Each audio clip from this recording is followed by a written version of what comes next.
Someone's watching me. Emily Parker said. Her voice barely above a whisper. Her eyes never leaving the dark sedan parked across the street. That car has been following me for 3 weeks. I know how that sounds. But I need someone to believe me. The man she was talking to, gray-bearded, tattooed, wearing a leather vest that announced exactly who he was, turned slowly and looked at the car. And something shifted in his eyes. If you've ever felt like the world stopped listening to you, stay with this story until the very end. Subscribe to our channel, follow along with every part, and drop a comment telling us what city you're watching from. I want to see just how far this story has traveled. Emily Parker had been swallowing her fear for 23 days. She had counted them. Not because she was obsessive, not because she had nothing better to think about, but because counting was the only way she could convince herself she wasn't losing her mind. 23 mornings waking up with a tightness in her chest that didn't belong there. 23 afternoons glancing in her rearview mirror a little longer than necessary. 23 evenings walking to her car in the parking lot of Hendricks and Laurie Financial Services, with her keys already in her hand, already pressed between her fingers, already pointed outward. She had not told anyone the full truth. She had mentioned it once to her coworker Diane, who laughed in that kind, dismissive way people laugh when they want you to feel heard without actually listening. Honey, we all feel like that sometimes. Diane had said, stirring her coffee and turning back to her monitor. It's the city. Too many cars. You start noticing patterns that aren't there. She had tried again with her friend Mara, who was sharper about it. Emily, you've been under a lot of stress. The lawsuit thing, the job, everything. Your brain is looking for danger because it's been in crisis mode for months. That's just biology. Biology. As though her body was inventing problems to keep itself entertained. She had not tried a third time. What she had done instead was start keeping notes on her phone.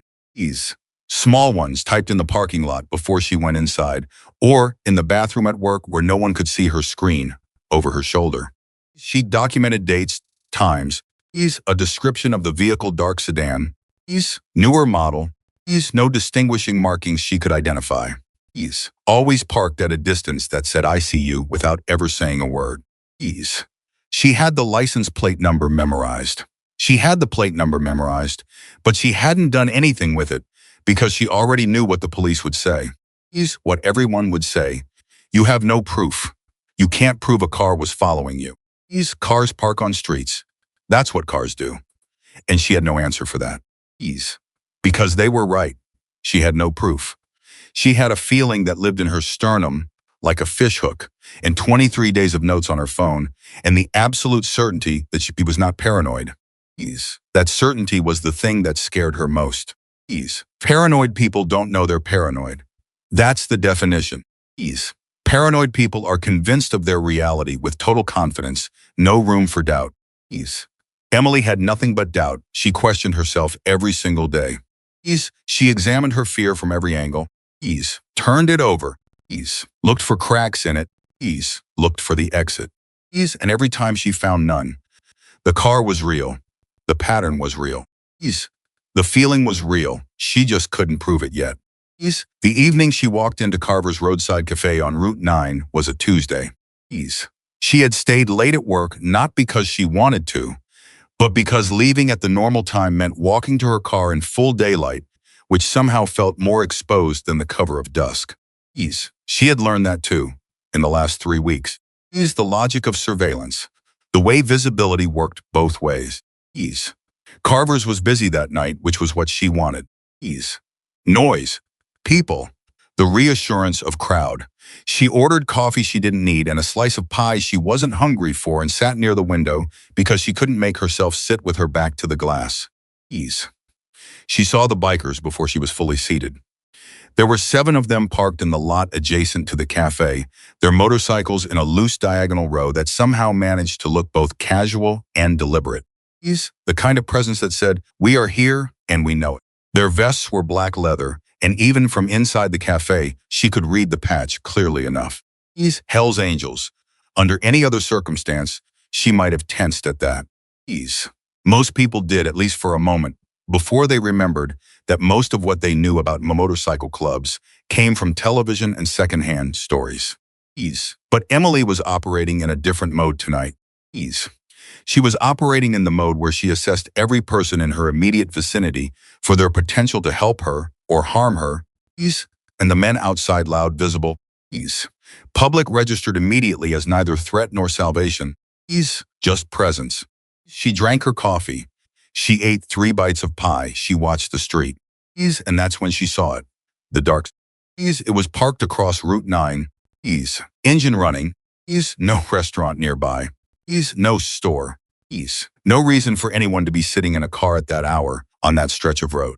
Ease. The driver's side window was cracked slightly. She couldn't see his face clearly. The angle was wrong. The light was bad, but she could see the stillness of him. Ease. The quality of attention, the way someone sits when they are focused outward rather than inward. Ease. Her hands went cold. Ease. She sat very still for 60 seconds. Ease. Counting in her head. Ease. Watching to see if the car moved. Ease. If someone got out. Ease. If a passenger door opened. Ease. If anything happened that could explain it away. Ease. Nothing happened. The car stayed. The engine kept running. Ease. The driver kept watching. And then Emily Parker did something that surprised even herself. Ease. She stood up. She left 2 20s on the table without counting the change. Ease. She picked up her bag. She walked out the front door of Carver's Cafe. Ease. And instead of walking to her own car, Ease. Instead of calling Mara or calling her mother or calling anyone who had already told her she was imagining things, she walked directly toward the group of bikers in the adjacent lot. Ease. Her heartbeat was so loud she could feel it in her jaw. Ease. The man she approached first was the one who seemed to occupy the center of the group's gravity. Ease. Not the loudest, he wasn't talking at all, actually. Ease. Not the biggest, though he wasn't small. He was maybe 60, maybe a little younger, with a gray beard trimmed close to his face and forearms that were covered in faded tattoos that had bled together with time. Ease. He held a coffee cup in one hand and had the unhurried quality of someone who was exactly where he meant to be. His name, she would learn later, was Jack Callahan. Ease. She didn't know that yet. She just knew he was the one she needed to talk to. Ease. Excuse me, she said. He looked at her, not with the casual once where she half expected. Ease. He looked at her the way a person looks when they are actually paying attention, which in that moment felt like the most foreign sensation she had experienced in weeks. Ease. I'm sorry to bother you. Ease, she said. Ease. And her voice was doing something complicated, trying to sound calm. Ease. Not quite getting there. Ease. I know this is going to sound strange, but I think that car across the street has been following me. Ease. She nodded toward the sedan without pointing directly at it, because something instinctive told her not to make it obvious that she'd noticed. Ease. The man Jack didn't look immediately. He held her gaze for a moment, reading her. Ease. She had the distinct impression that he was very good at reading people, and that whatever he found in her face in those few seconds was the reason he didn't say what everyone else had said. He didn't say, "You're probably overthinking it." He didn't say, "You're under stress." Ease. He set his coffee cup on the seat of the nearest motorcycle, turned his head slowly, and looked across the street. Ease. How long has it been parked there? He asked. I noticed it when I sat down inside. Ease. At least 15 minutes, maybe more. Is that the first time you've seen it tonight? Ease. No, it was in the parking lot at my office when I left work. Ease. And I think I saw it this morning on my street, but I can't be completely sure about that one. Ease. He was quiet for a moment, still looking at the car. Ease. You said you think it's been following you, he said. Ease. Not tonight specifically, you mean over time. It wasn't quite a question, but it asked for an answer. 23 days, Emily said. I've been keeping notes. Ease. He looked at her again.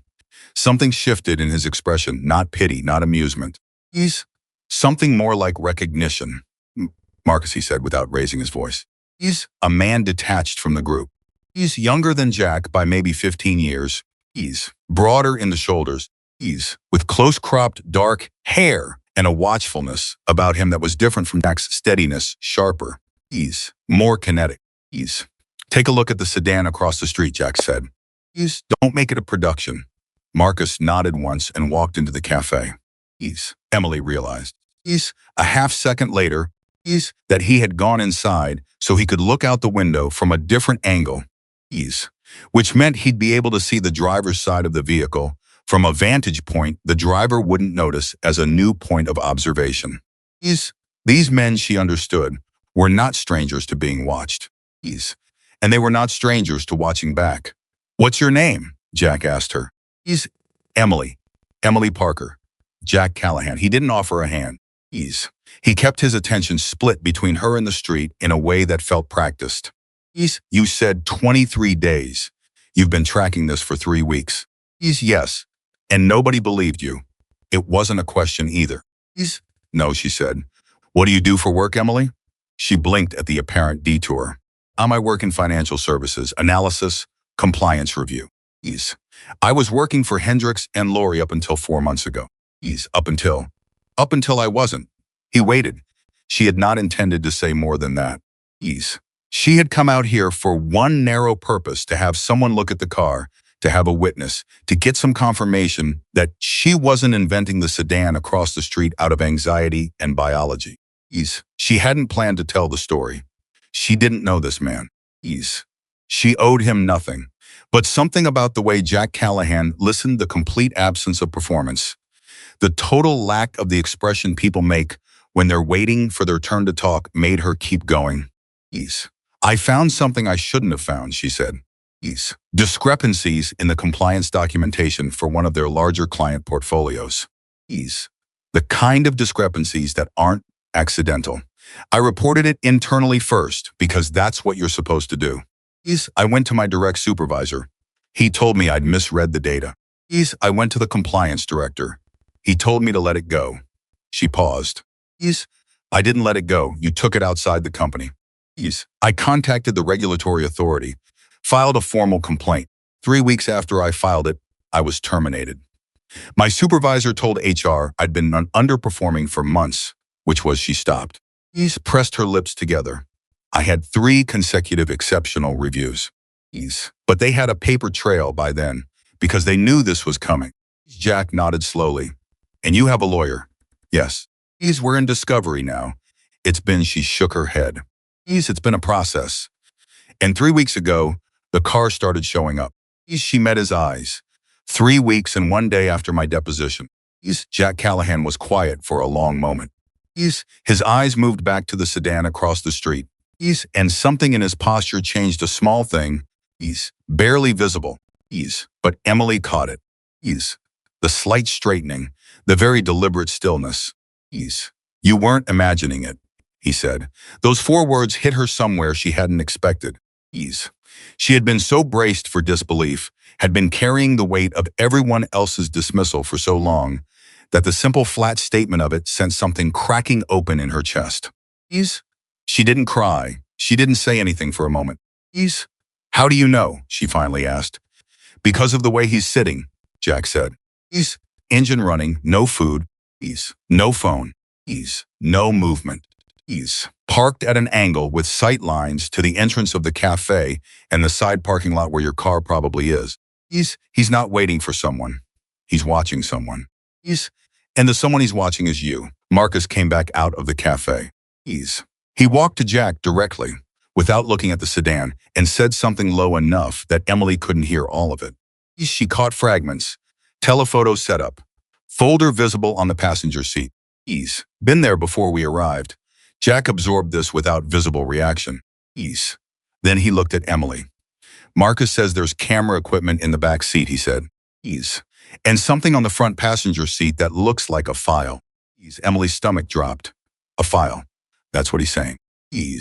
She felt the ground shift slightly under her, the way it does when something you suspected but couldn't prove suddenly becomes concrete enough to stand on. She had known. She had known for 23 days, and she had doubted herself for every one of them. And now there was a man sitting across the street with a file and a camera, and the weight of her entire legal case sitting on his passenger seat. "What do I do?" she asked. Her voice was steadier than she expected. "You don't do anything yet," Jack said. "You stay here. You let us handle the looking. I should call my lawyer." "That's a good idea. Call your lawyer right now, before anything else happens." She already had her phone out. Her lawyer's number was saved as a contact she had added 3 weeks and 2 days ago, right after the first time she'd seen the sedan when she thought she might need it. Ease. Her thumb found the name Daniel Hartley, Hartley and Associates, and pressed call. Ease. It rang 4 times. 5. She braced for voicemail. Ease. Emily? Daniel Hartley's voice came on the line, alert despite the hour. Ease. He was that kind of lawyer, the kind who answered when his clients called. Ease. What's going on? Ease. I'm sorry to call this late. Ease, she said. Ease. Moving slightly away from Jack to give herself some semblance of a private conversation. Ease. Though she suspected he could still hear her perfectly well. Ease. I need to tell you something. I think the person who's been following me, I think I'm looking at him right now. Ease. A beat of silence on the other end. Where are you? Ease. Carver's Cafe on Route 9. There's a dark sedan parked across the street. Ease. Engine running. Someone said there's a camera and what looks like a file folder in the front seat. Ease, someone said. Hartley's voice sharpened. Who's with you? Ease. Some people who she glanced at Jack, who had moved a few feet away and was speaking quietly to the other riders in a way that looked unhurried but was clearly directive. Ease. Some people who believed me when I told them what was happening. Ease. Emily, I need you to listen to me carefully. Do not approach that vehicle. Ease. Do not confront the driver. Can you get the license plate number? Ease. I already have it. I've had it for 2 weeks. Another pause. Ease. You've had the plate number for 2 weeks. I told you I've been keeping notes. Ease. I know you have. I know. And I should have taken that more seriously when you told me about it. Something shifted in his voice. Ease. Give me the plate. She recited it from memory. She heard him writing it down. Ease. I'm going to call someone, he said. Stay where you are. Ease. Don't go anywhere alone. Is there any possibility the people who are with you could stay with you until I make some calls? Ease. She looked at Jack Callahan, who at that precise moment looked over his shoulder at her and gave her a very small nod, as though he had already anticipated the question. Yes, she said, I think so. Good. 20 minutes. Ease. Give me 20 minutes. She hung up. Jack walked back to her. Ease. Your lawyer, he asked. Yes, he's making calls. He wants me to stay put. Jack nodded. That works for us. He's going to ask who you are. Ease. Tell him we're people who happen to be in the right place. He looked at her steadily. Ease. And that we're not going anywhere. Across the street, the dark sedan sat with its engine running. Ease. The driver had not moved, but now he had company. Ease. 2 of the riders had repositioned casually, one to the far end of the lot where he had a direct sight line to the driver's side of the vehicle, one to the cafe entrance where he could see the street in both directions. Ease. It had happened so smoothly that Emily hadn't fully registered it until it was already done. Ease. These men had done this before, not necessarily this specifically. Ease. But something like this. The organizing, the covering of angles, the maintenance of calm in a situation that wanted to be chaos. Ease. She felt it in the way they moved, deliberate without looking deliberate, purposeful without looking purposeful. Ease. It should have been frightening. Instead, it was the most settled she had felt in 23 days. Ease. Marcus came to stand beside Jack, and the 2 of them watched the street with the patience of people who understood that the most important thing to do right now was nothing. Ease. Not yet. He's going to try to leave, Marcus said quietly. Ease. Probably, Jack agreed. When he does, we'll see what he does. Jack's voice was even. Ease. A man with nothing to hide drives away. A man with something to hide makes a move. Ease. Emily stood between them, and for the first time in 3 weeks, she didn't feel like she was standing alone. Ease. Inside the cafe, other customers went about their Tuesday evening, oblivious to the particular kind of reckoning being assembled in the parking lot outside. Ease. A waitress refilled coffee. Someone laughed at something on their phone. Ease. The ordinary world continued doing what it always does, existing in its own comfortable bubble, unaware of the edges where the real things happened. Ease. Emily watched the sedan. The sedan sat there. The engine kept running. Ease. And Jack Callahan, Ease, a man she had met 17 minutes ago, Ease watched it with her, like he had all the time in the world. Ease. And like whoever was sitting in that car was going to wish he'd made different choices with his Tuesday evening. Can I ask you something? Emily said. Go ahead. Ease. Why did you believe me right away like that? Most people. Ease. Most people don't know what surveillance looks like, Jack said simply. Ease. I do. He didn't elaborate and she didn't press him on it. Ease. And most people, when they're making something up, lead with explanations. Ease. They front-load the logic.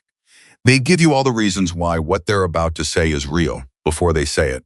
Ease. And I didn't. You just said it. I think that car has been following me. He glanced at her. Ease. That's what somebody says when they know it's true. Ease. When they're not trying to sell you anything. Emily considered this. Ease. You've met a lot of people, she said. Long time on this earth, he replied. Ease. You meet people.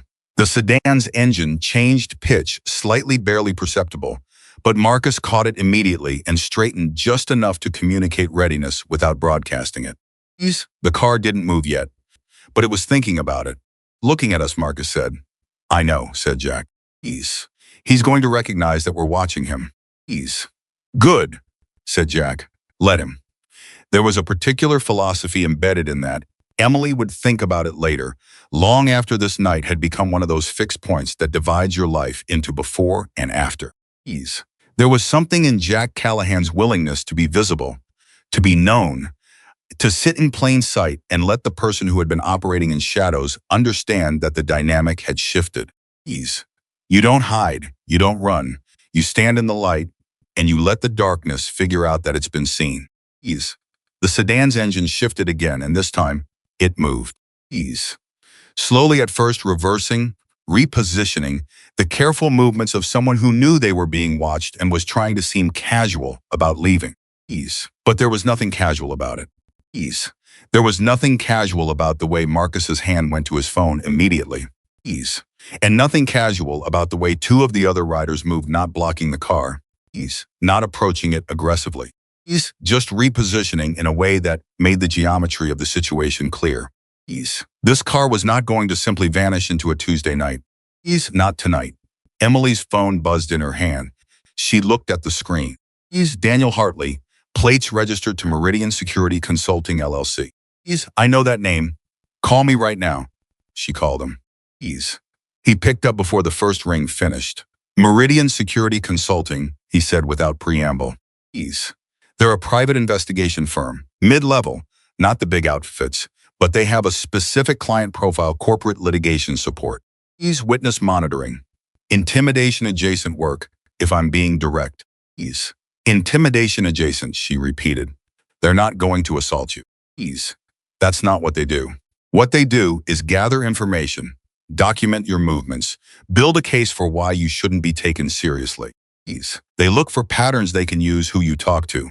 Ease. Where you go. Ease. Anything that could be used to characterize you as unstable. Ease. Unreliable. Ease. Difficult. Ease. Emily was very quiet for a moment. They want to use me against myself, she said. Ease. That's the playbook, yes. Hartley's voice was tight with something that sounded like controlled anger. Ease. And the fact that we can tie this vehicle to Meridian tonight, with witnesses present and documentation of the surveillance, Emily, this changes the entire shape of the case. Ease. This isn't just whistleblower retaliation anymore. Ease. This is active witness intimidation. That's a different level. Ease. She exhaled slowly. What do I do? The police, if they're not already on their way. Ease. My lawyer thinks the police should be coming, Emily said to Jack, who had been standing close enough to hear her end of the call. Ease. Jack nodded to Marcus. Ease, who made a brief call of his own. Ease. 30 seconds at most. Ease. Then said, Ease. Already called. Ease. 10 minutes. Someone's already called them, Emily told Hartley. Ease. A brief pause. Good. Ease. When they arrive, Ease, you need to give them the plate number, Ease, the dates and times from your notes. Ease, and my contact information. Don't say anything that isn't factual. Don't speculate about who sent these people or why. Let the facts speak. Ease. Okay, and Emily. He paused. I'm sorry I didn't push harder when you told me about the car. Ease. I should have. She looked at the sedan, which had been brought to a halt by the precise, unhurried repositioning of a group of bikers who had simply made leaving difficult without making a scene. Ease. You believe me now, she said. That's what matters. Ease. She hung up. The driver had stopped trying to maneuver out. Ease. He was sitting very still. Jack walked toward the vehicle at a pace that was not threatening but was absolutely certain. And he stopped about 10 feet from the driver's window and looked at the man inside with an expression so completely neutral it communicated more than anger could have. You can go ahead and put it in park, Jack said. His voice was conversational, almost friendly. The police are on their way. Shouldn't be long. A window rolled down. The man inside was in his 40s.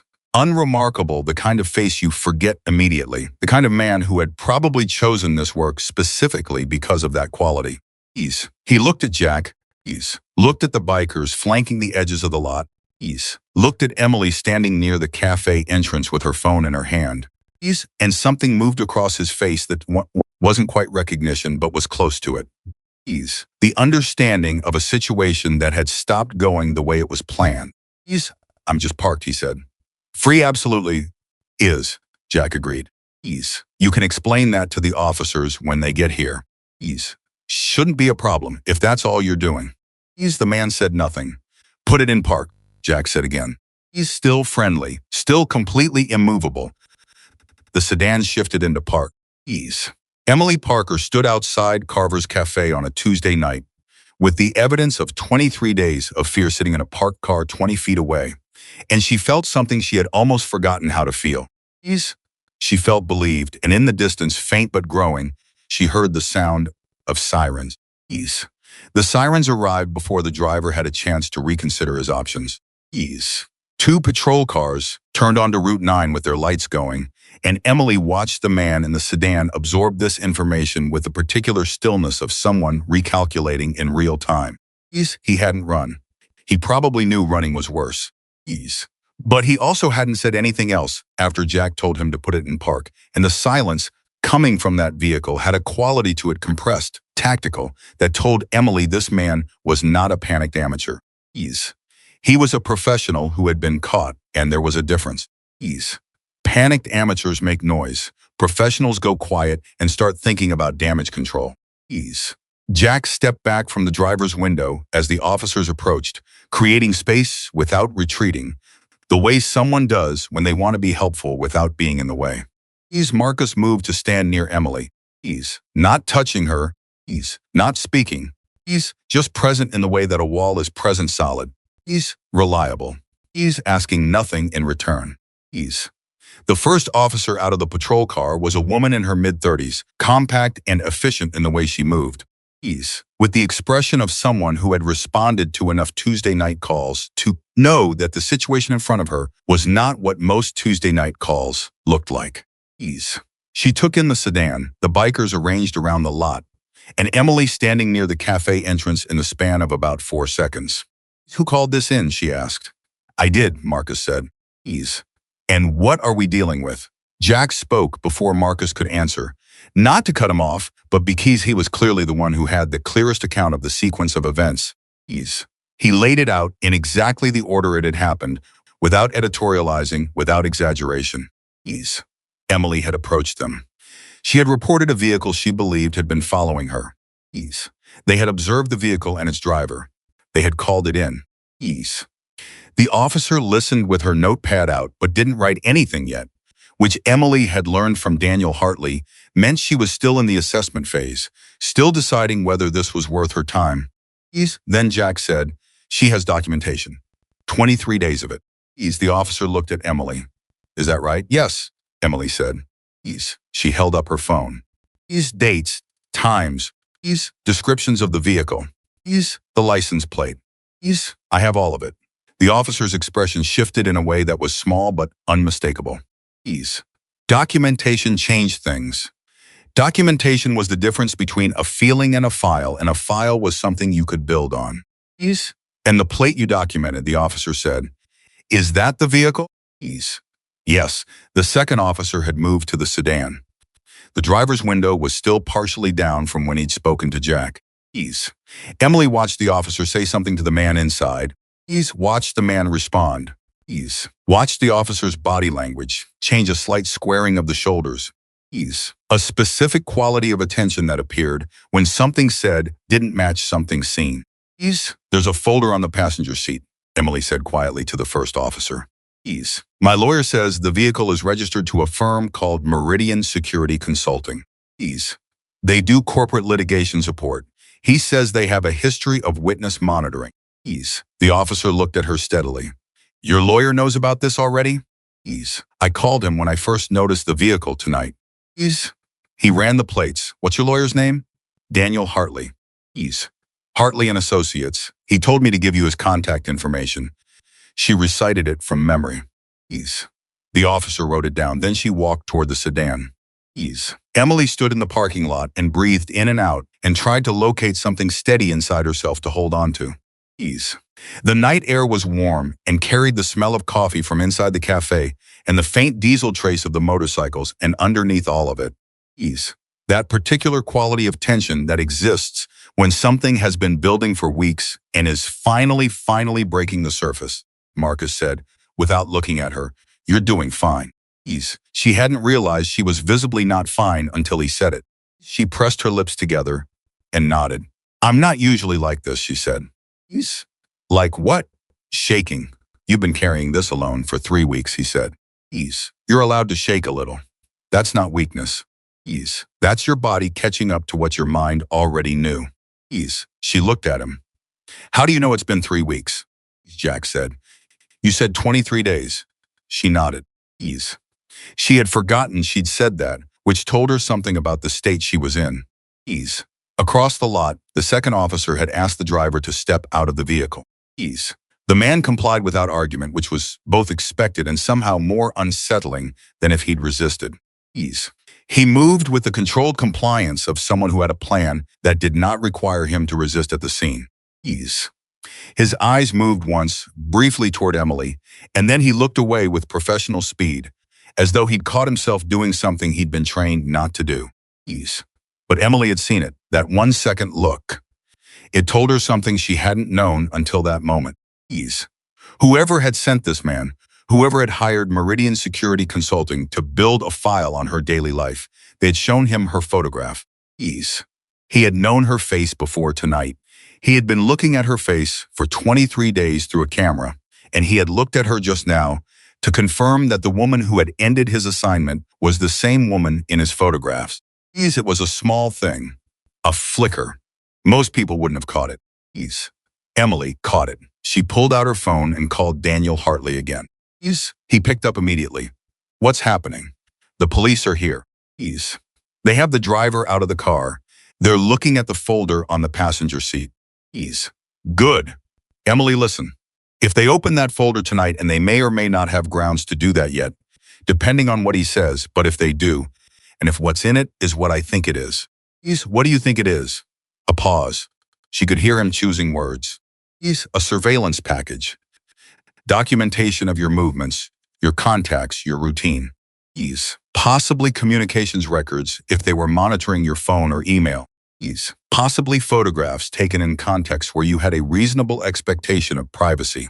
Ease. Emily's chest went tight. My apartment. Ease. My workplace. Possibly. She stopped. Thought about the last 23 days. Ease. The mornings when she'd left her building and had the feeling even before she saw the car. Ease. The late evenings, the coffee shop near her office where she'd met with Hartley twice. Ease. The deposition prep sessions, she said quietly. We met at Brennan's on 5th. Twice. The line was silent for a moment. Ease. Emily, Hartley said. Ease. And his voice had gone to a different register, lower. Ease. More deliberate. Ease. If they documented those meetings, if they have any recording of what we discussed. Ease. Attorney-client privilege. She said yes. Absolute. Ease. But the fact that they tried, he stopped himself. Ease. Don't say anything else on this call, not about specifics. Ease. Tell the officers I'm available by phone right now if they need to speak with me directly. Ease. And stay where you are. She relayed the message to the first officer who had returned to Emily's side of the lot. Ease. The officer nodded, pulled out her own phone, and stepped away to make a call. Ease. Jack came to stand near Emily. Not close enough to be in her conversation, just present. Ease. Your lawyer's worried, he said. It wasn't a question. Ease. My lawyer is figuring out how worried to be, Emily said. Ease. There's a difference. Jack looked at the sedan, where the driver was now standing beside the vehicle, with the second officer looking at the folder that had been removed from the passenger seat. He's going to say he's just doing his job, Jack said. That's what they always say. Private investigation is legal. Surveillance in public spaces is legal. He's going to present himself as someone who did nothing wrong. And what do you say to that? I say that legal and ethical are different words, Jack replied.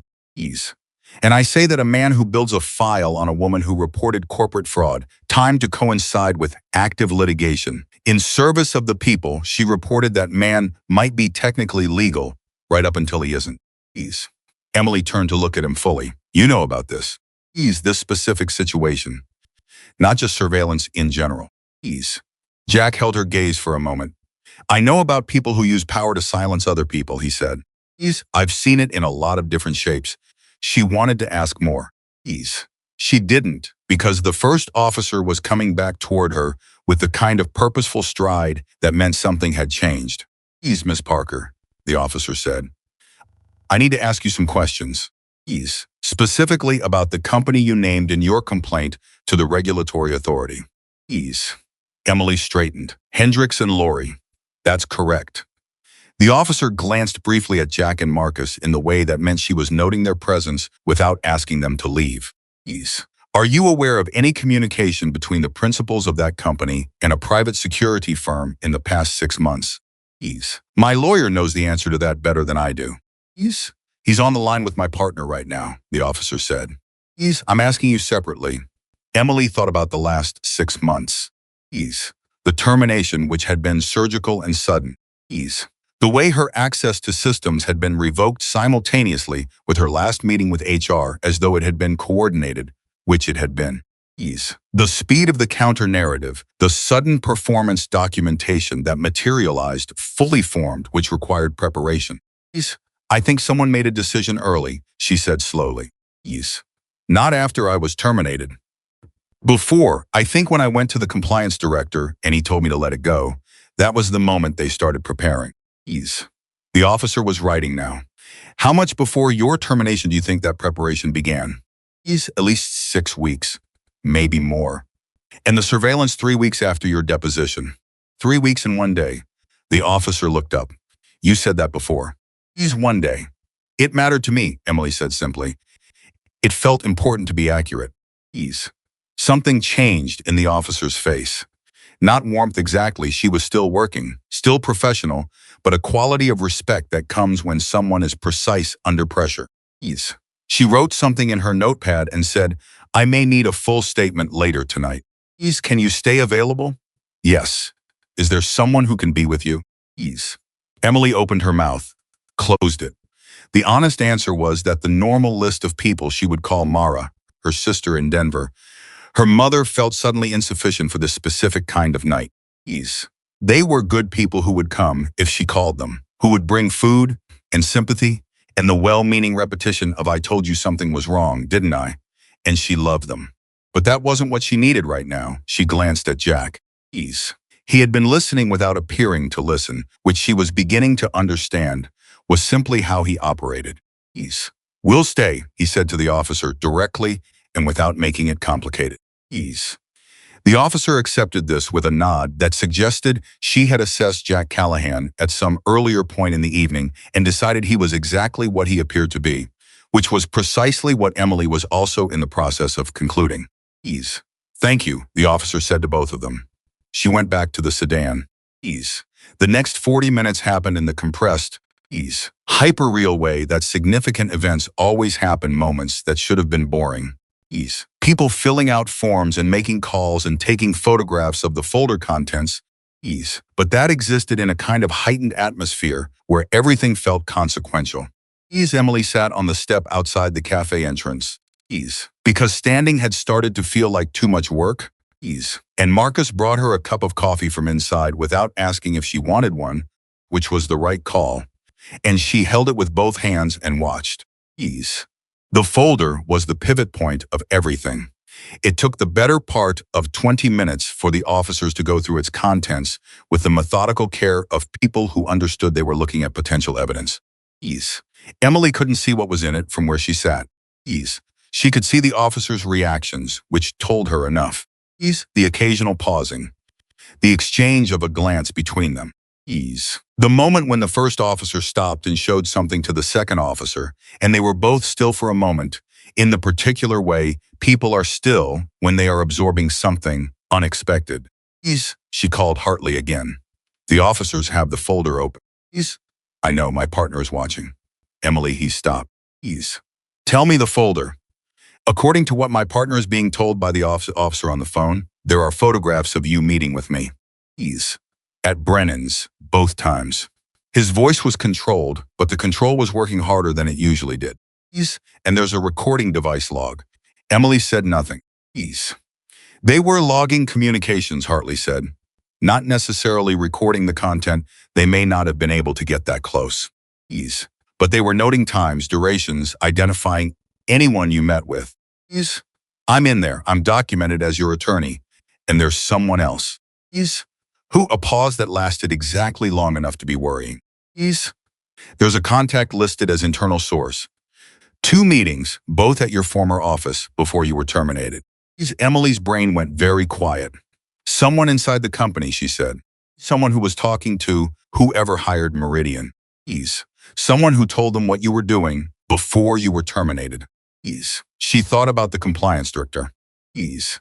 About the way he had looked at her when she'd laid out the discrepancies, the particular quality of his discomfort, which she had read as guilt about the situation, and now recognized as something else entirely. Ease. About the 6 weeks she had worked on documentation before bringing anything forward. Ease. Thinking she was being careful. Ease. Thinking she was building her case. Ease. While someone had been watching her build it and reporting back. Ease. They knew everything, she said. Before I even filed the complaint. Ease. That's what I think, yes. So the termination wasn't reactive. Ease. No. It was prepared. Hartley exhaled. Emily, this is what's in that folder is significantly more than what we expected to find tonight. Ease. This isn't just a company trying to rattle a whistleblower during litigation. Ease. This is a coordinated campaign. Surveillance, internal intelligence, documentation of attorney-client meetings. Ease. This is a crime, she said. Multiple crimes, potentially, he said. Ease. I'm getting in my car right now. He hung up. Emily lowered the phone and sat with that for a moment. Ease. Multiple crimes. The phrase had a weight that was hard to describe, not satisfying. Not in the way you might expect after weeks of being told you were imagining things. Ease. More like the feeling of finally stepping onto solid ground after a long time treading water. Ease. The ground was real. It was hard underfoot. It wasn't comfortable. Ease. But it was real. Jack sat down beside her on the step. Ease. Not close. A respectful distance, the way someone sits when they want to be present without being intrusive. Ease. He had a cup of coffee of his own that he hadn't touched. Ease. It's worse than you thought, he said. Yes, and better. Ease. She turned to look at him. How is it better? Because worse on paper means more on record, he said. Ease. You've been fighting something real for months. Now you know exactly how real it is. Ease. Now you have something to fight back with. They had someone inside the company. Ease. Someone was reporting back before I even filed my complaint. Ease. Jack absorbed this without surprise, which told her he had suspected something like ease. That's how it usually works, he said. When organizations want to protect themselves from someone who's found the truth, they don't wait until the person acts. Ease. They start when they realize the person knows. The compliance director, Emily said. Ease. Her voice was flat. He looked at me the day I presented the discrepancies to him, and I thought he was ashamed. Ease. I thought he was a decent person who was uncomfortable with what I was showing him. She stopped. Ease. He was calculating. Probably. He was looking at me and calculating. Ease. And you still filed the complaint, Jack said, knowing on some level that the environment wasn't safe. Ease. You still did it. She hadn't thought of it that way. Ease. She had thought about whether she'd made the right choice, had turned it over in the difficult hours of 3A. Ease. More times than she could count. But she hadn't thought of it as courage, exactly. Ease. She had thought of it as not being able to live with herself if she didn't. Ease. I didn't have another option, she said. Most people in your position would have convinced themselves they did, Jack said. Ease. That's the difference. She held her coffee cup and didn't say anything. Ease. Across the lot, the driver of the sedan was still with the officers. Ease. He had been photographed, his information taken, the contents of the folder documented. Ease. He had not been arrested yet. Emily understood from things Hartley had said that the legal threshold for arrest versus detention was something the officers were carefully navigating, but he had also not been allowed to leave. Ease. His phone had been looked at. She had seen the officer ask for it, had seen the man's jaw tighten slightly before complying, had seen the brief consultation between the two officers when they looked at what was on it. Ease. Marcus came back from somewhere and spoke to Jack in a low voice. Ease. One of the boys ran the PI firm, Meridian. They've been named in 2 other cases in the last 4 years. Ease. Both corporate litigation. Both dismissed plaintiffs withdrew. Ease. Emily heard this. The plaintiffs withdrew. Marcus looked at her directly. Ease. Both of them were in similar situations to yours. Ease. Regulatory complaints against their former employers. Ease. Both withdrew their cases within a few months of each other, about 2 years ago. Ease. Emily thought about what that meant. 2 people who had done what she had done, who had found what she had found, who had gone through the process she was going through, and had stopped. She thought about whether they had been followed, whether they had dark sedans on their streets and felt watched in coffee shops and told themselves they were imagining it because everyone they trusted told them so. Whether they had been believed. They gave up, she said. Ease looks that way, Marcus said. Meridian did its job. Ease. Marcus nodded once. Emily felt something move through her that was not quite anger and not quite grief, but existed in the territory between them, a recognition of what this had cost. Ease. Not just her, but those 2 unnamed people who had been in the same position and hadn't had a Tuesday night on Route 9 where something happened differently. Ease. Where someone looked at the car and said, "You were right," instead of "You're overthinking it." Ease. She thought about them for a moment, gave them that. Ease. Then she straightened up. "I'm not withdrawing," she said. Ease. She wasn't saying it to Marcus or to Jack. She was saying it to herself, the way you say things when you need to hear them in your own voice to make them fully real. "Nobody said you were," Marcus replied. "I know. I'm saying it anyway." Ease. She stood up just as a car pulled into the cafe lot, a dark blue sedan, which for one split second made everything in her contract ease. Before she registered that it was moving too purposefully and that the man who got out of it was wearing a suit jacket over a rumpled shirt and carrying a leather satchel and had the expression of a man who had gotten a call. That had instantly reorganized his entire evening. Daniel Hartley was shorter than she had imagined him being when she pictured him arriving somewhere. She had spoken to him dozens of times by phone in the months since her termination, and in her head he was tall, authoritative in a physical way that matched his voice. The man walking toward her was compact and slightly disheveled and had a coffee stain on his shirt that he either didn't know about or had stopped caring about. And he looked at her with the specific expression of someone who had done the math on what they were looking at and found themselves simultaneously relieved and furious. "You're not hurt," he said when he reached her, the first thing. "Not a question, I'm fine," she said. "Good." He turned immediately to the scene by the sedan. "The folder. The officers photographed everything?" "I believe so, and the driver hasn't been released." "Not yet." Hartley nodded, almost to himself, then noticed Jack and Marcus and stopped. He looked at them the way people look at the Hells Angels patch when they're trying to reconcile what they expected to see with what they're seeing. "You're the ones who stayed with her," he said. "We were here," Jack said. Hartley held out his hand. Jack shook it. Something passed between them that Emily couldn't quite name, a recognition, maybe, of two men who operated by different codes, but understood what it meant to honor a code, whatever form it took. "I'm going to need to speak with the officers," Hartley said to Emily. "And then I need a full account from you tonight, everything from the beginning." "Not tomorrow, tonight." "Okay. And I need you to understand something." He looked at her steadily. "What's in that folder, the volume and specificity of it, this changes the math significantly." "We were fighting a wrongful termination case with strong supporting facts but manageable opposition." "What we're looking at now is an organized campaign against a whistleblower with documented, physical, datable evidence of that campaign." He paused. "Hendricks and Lori made a mistake tonight." "They've been making mistakes," Emily said. Ease. They just didn't know anyone was watching them make them. Ease. Hartley almost smiled. It wasn't quite a smile, more the absence of grimness for one brief moment. Ease. Exactly right, he said. He straightened his jacket in the way people do when they're preparing to walk into something and walked toward the officers. Ease. The night was still warm. The cafe was still full of ordinary people living ordinary Tuesday evenings. Ease. The sedan was still in its spot, and Emily Parker was standing in a parking lot outside Carver's on Route 9, with a cup of cold coffee in her hand, and the complete, unambiguous knowledge that she had not been wrong. These 23 days, every single one of them, she had not been wrong. She turned to Jack. Thank you, she said. I know you hear that a lot. I know it probably doesn't mean anything special, but it means something, he said simply. It always means something. Marcus was on his phone again, speaking to someone in the clipped shorthand of men who communicated in information rather than conversation.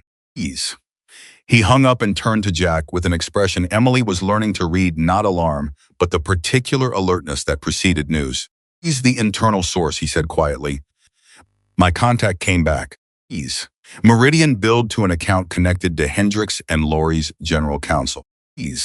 Emily heard it. She heard it and understood what it meant and stood very still while the implications arranged themselves.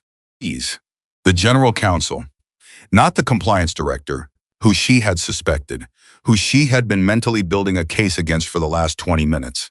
The company's top lawyer, the person who sat in on the regulatory investigation. The person who knew every piece of evidence she had submitted, every detail of her complaint, the exact shape of her case from the inside. The person who had been telling them what she knew since before she even filed. He was in the room, she said, during the internal investigation. He was in the room when I presented everything I had. Marcus nodded. He knew my entire case before the regulatory authority did. Yes. She let out a slow breath, which means they've been preparing a response to evidence they weren't supposed to have. Which means, Jack said carefully, that the case you've been building is a lot cleaner than the one they've been building. Because yours came from fact, and theirs came from theft. Emily Parker stood in the parking lot on a Tuesday night, and the last piece of the thing she had been carrying, the doubt, the 4A. Question of whether she was right to keep going, whether the cost was worth it, whether any of this would ever become something real enough to fight with the last piece of it dissolved. She had been right. She had been right about the car. And she had been right about the company. And she had been right about all of it. Every moment of all 23 days. And the evidence was sitting in a folder being photographed by police officers while her lawyer talked strategy, and a group of bikers who had simply been in the right place at the right time waited quietly nearby to make sure she was okay. The driver of the sedan was escorted to a patrol car. Not arrested, detained for further questioning. The distinction mattered legally. It didn't matter to Emily right now. What mattered was that he wasn't driving away. What mattered was that the folder was in evidence. What mattered was that Daniel Hartley was across the parking lot with his jacket straightened and his satchel open, and the specific energy of a lawyer who has just been handed exactly what he needed. The first officer came back to Emily. Miss Parker, she said, I'd like to take your full statement at the station. Your lawyer has agreed to accompany you. Is that acceptable? Yes, Emily said. We'll need it tonight. I know. I'm ready. The officer nodded.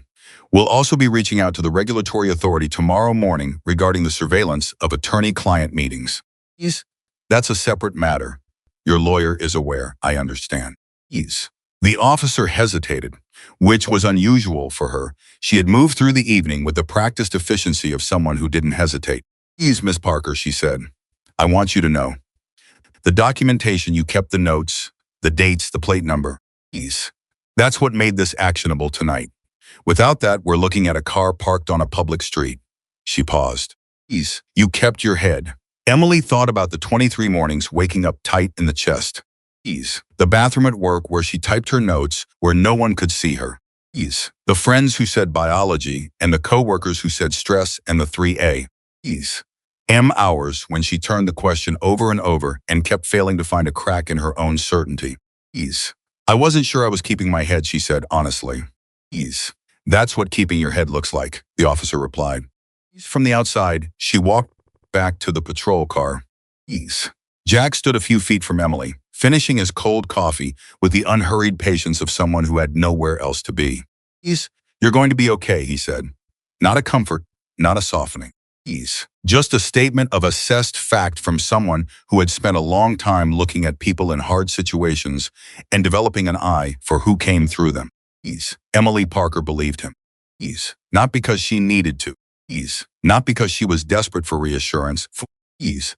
But because she looked at the parking lot around her, the evidence documented. Ease. Her lawyer present. Ease. The man who had followed her in a patrol car and understood that okay was no longer a distant possibility. Ease. It was the direction she was already moving. The police station at 11:40 on a Tuesday night had a specific kind of energy, not frantic, not quiet, but the low sustained hum of a place that never fully stops. Ease. Emily sat in a chair across from Detective Raymond Okafor, a man in his early 50s with reading glasses pushed up on his forehead and the unhurried manner of someone who had learned long ago that rushing an interview produced inferior information. Ease. Daniel Hartley sat beside her with his satchel open and a legal pad already half filled with notes he'd made in the car on the way over. Ease. The folder from the sedan was in an evidence bag on the table between them. Ease. Not open. Documented. Photographed. Logged. But present in the way that significant things are present, exerting weight even when you weren't looking directly at them. Ease. Okafor had been a detective for 19 years. He had the particular quality of stillness that comes not from slowness, but from economy. He didn't move unless moving served a purpose, didn't speak unless speaking advanced something. Ease. He had looked at Emily when she sat down with the specific, unhurried assessment of someone who was very good at reading people and had no need to hide that he was doing it. You start from the beginning, he said. Not tonight. 3 weeks ago. Emily started from the beginning. Ease. She had told the story before to Hartley, to the first officer in the parking lot, to herself in her own head more times than she could count. Ease. But there was something different about telling it to Okafor, who listened with a quality of attention that was almost physical. Ease. He didn't take notes, he watched her face. Ease. He let her talk without interruption, which she had learned was actually harder than being asked questions. The absence of external structure meant the structure had to come from inside, and whatever came from inside was usually the real thing. Ease. She told him about the first day she'd noticed the sedan. Ease. A Thursday morning, 2 blocks from her apartment, parked facing the wrong direction for that side of the street. Ease. She'd registered it and kept walking because there was nothing actionable about a parked car. Ease. She told him about the second time, Friday afternoon in the parking structure adjacent to her office building. Ease. Third time, Monday. She told him about the notes, about the decision to document rather than report, because reporting required proof and she hadn't had any. Ease. She told him about Diane and what Diane had said, and Mara and what Mara had said, and the 3A. Conversations she'd had with herself about whether she was building a reality out of anxiety. Ease. Okafor let her get through all of it. Then he said, "Tell me about the deposition. Ease. Specifically what you were asked." Hartley placed a hand briefly on Emily's forearm, not stopping her, just flagging. Ease. Detective, the content of the deposition itself is. Ease. I know what it is, Okafor said pleasantly. I'm asking about what happened after. Ease. Her state of mind coming out of it. Whether anyone at the firm reacted in any way she noticed. He looked at Emily. Ease. Not the legal content, the human content. Hartley considered this and nodded once, which Emily read as proceed carefully. Ease. The deposition was 4 hours, she said. Hendricks and Laurie's legal team, there were 3 of them, they focused heavily on my methodology. Ease. Why I'd flagged those specific accounts, how I'd accessed the relevant documentation, whether I'd discussed my findings with anyone outside the compliance review process before going to the regulatory authority. She paused. Ease. The last question was the one that felt different. Ease. Different how? They asked it 3 times. 3 separate attorneys, same question, different phrasing. Ease.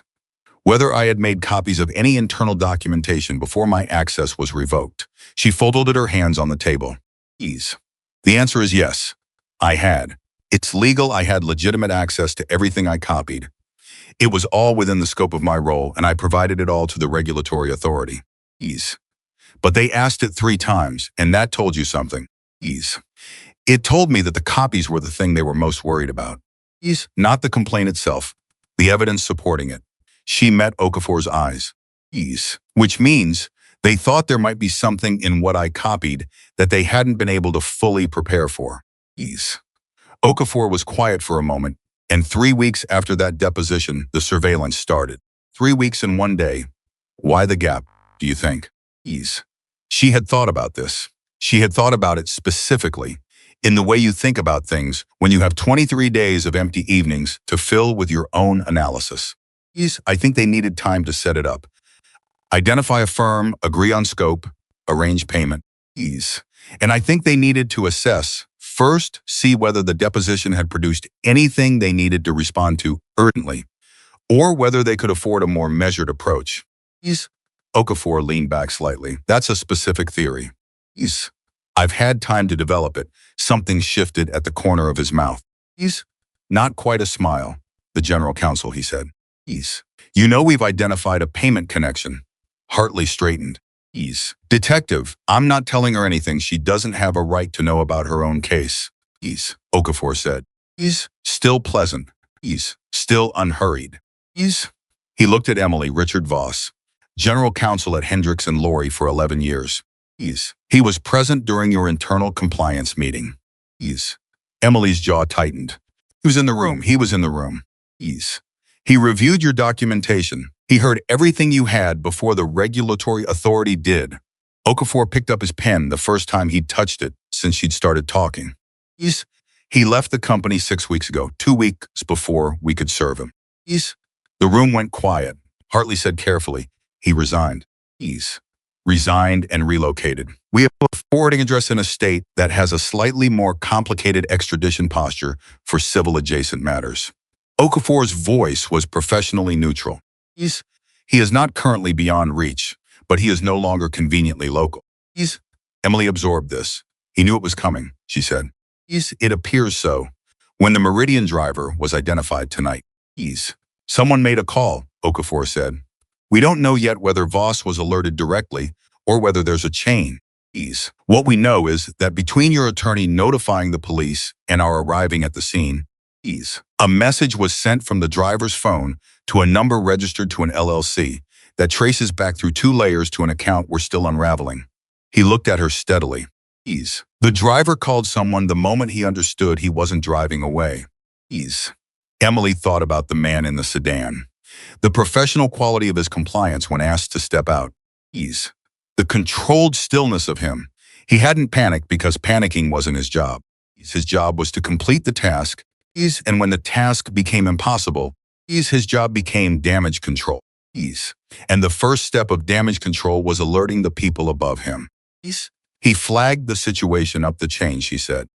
Immediately. Yes. Which means whoever is above him knows that the folder has been found. And that you have counsel present, Hartley added quietly. He was writing on his legal pad now, not looking up.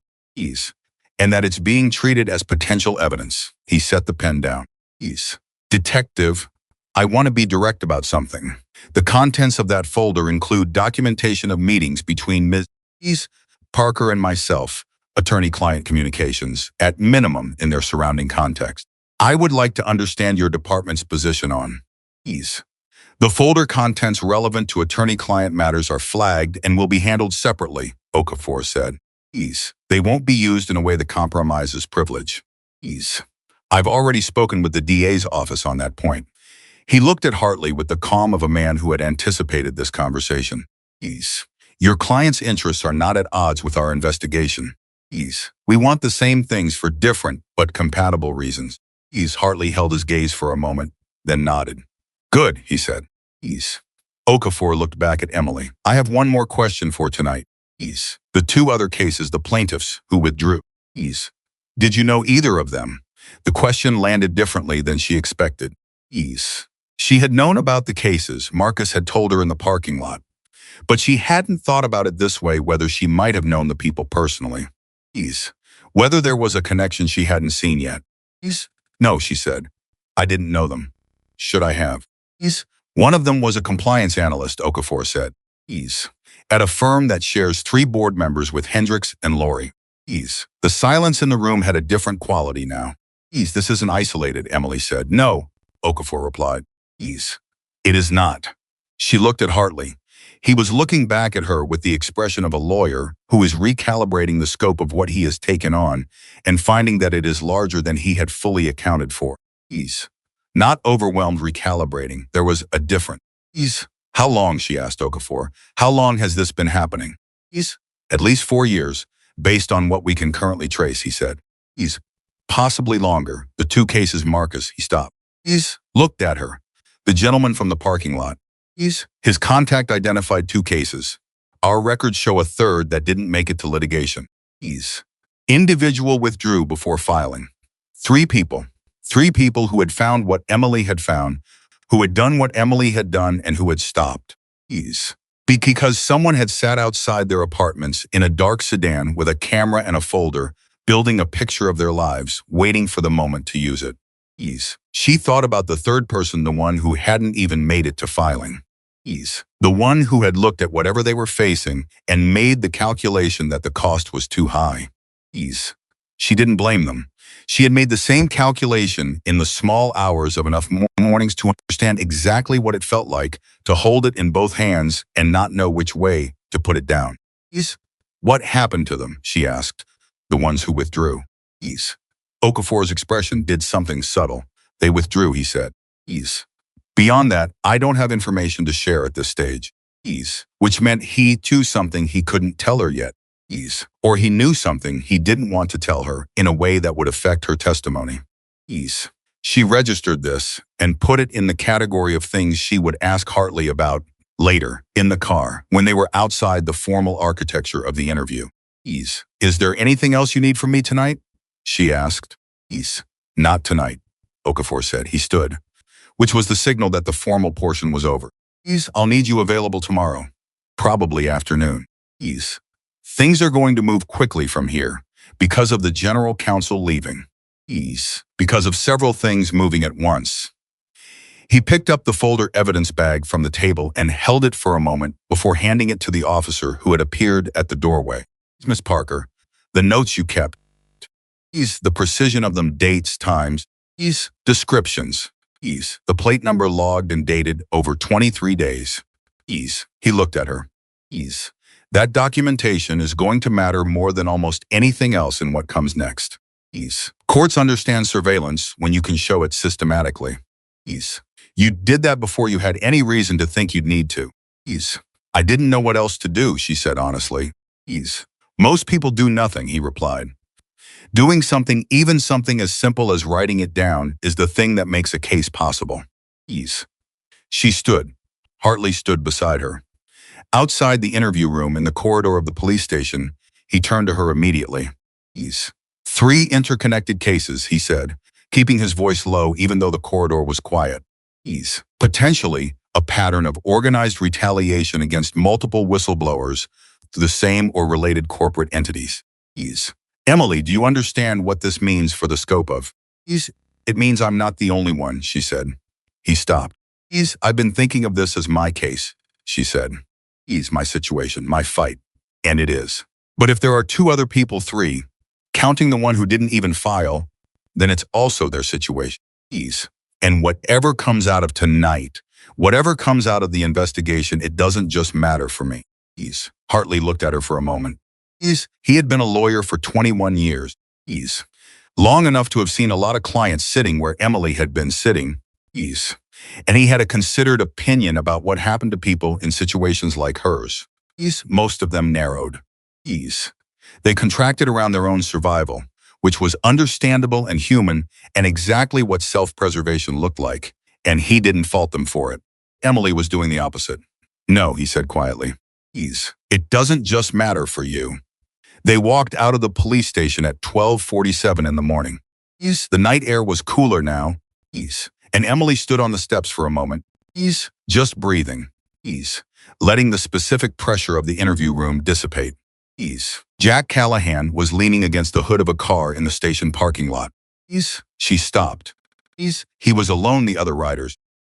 She would learn. Had dispersed to their homes and their own lives. At some point, during the hours at the police station, trusting that Jack had the situation covered. He had a cup of coffee from somewhere, steam visible in the night air, and he looked exactly as he had looked outside, Carver's unhurried, settled, present. You waited, she said. Told you we weren't going anywhere, he said. She walked down the steps and stood near him, not quite sure what to say, and finding that she didn't need to say anything, which was its own kind of relief. Hartley came down behind her. Exchanged a brief nod with Jack, and said, I'll call you at 9 tomorrow morning, Emily. We have a lot to go over. I know. Get some sleep if you can. He got in his car and pulled out of the lot. Emily looked at Jack. 3 cases, she said. Possibly more. The same company. Same playbook. He absorbed this and Voss left. 2 weeks before they could serve him, somebody told him it was coming. Or he was smart enough to see it coming on his own, said. 11 years as general counsel. He knew the moment Meridian's driver got caught that the thread was going to unravel. Smart men who do wrong things, Jack said, usually plan their exit before they need it. She nodded. The detective said things are going to move quickly. They usually do once the paper starts moving. He finished his coffee, crushed the cup in his hand in the absent way people do when they're thinking about something else. You okay to drive? Yes. You sure? She considered this honestly. She was exhausted in a way that went below tiredness, the kind of depletion that comes from sustained vigilance finally releasing. But her hands were steady and her head was clear, and she knew her apartment streets well enough to drive them on autopilot. I'm sure, she said. Then I'll follow you home, he said simply. She started to object and then didn't, because the objection felt performative, the kind of reflexive refusal of help that she had been practicing. For so long it had become automatic.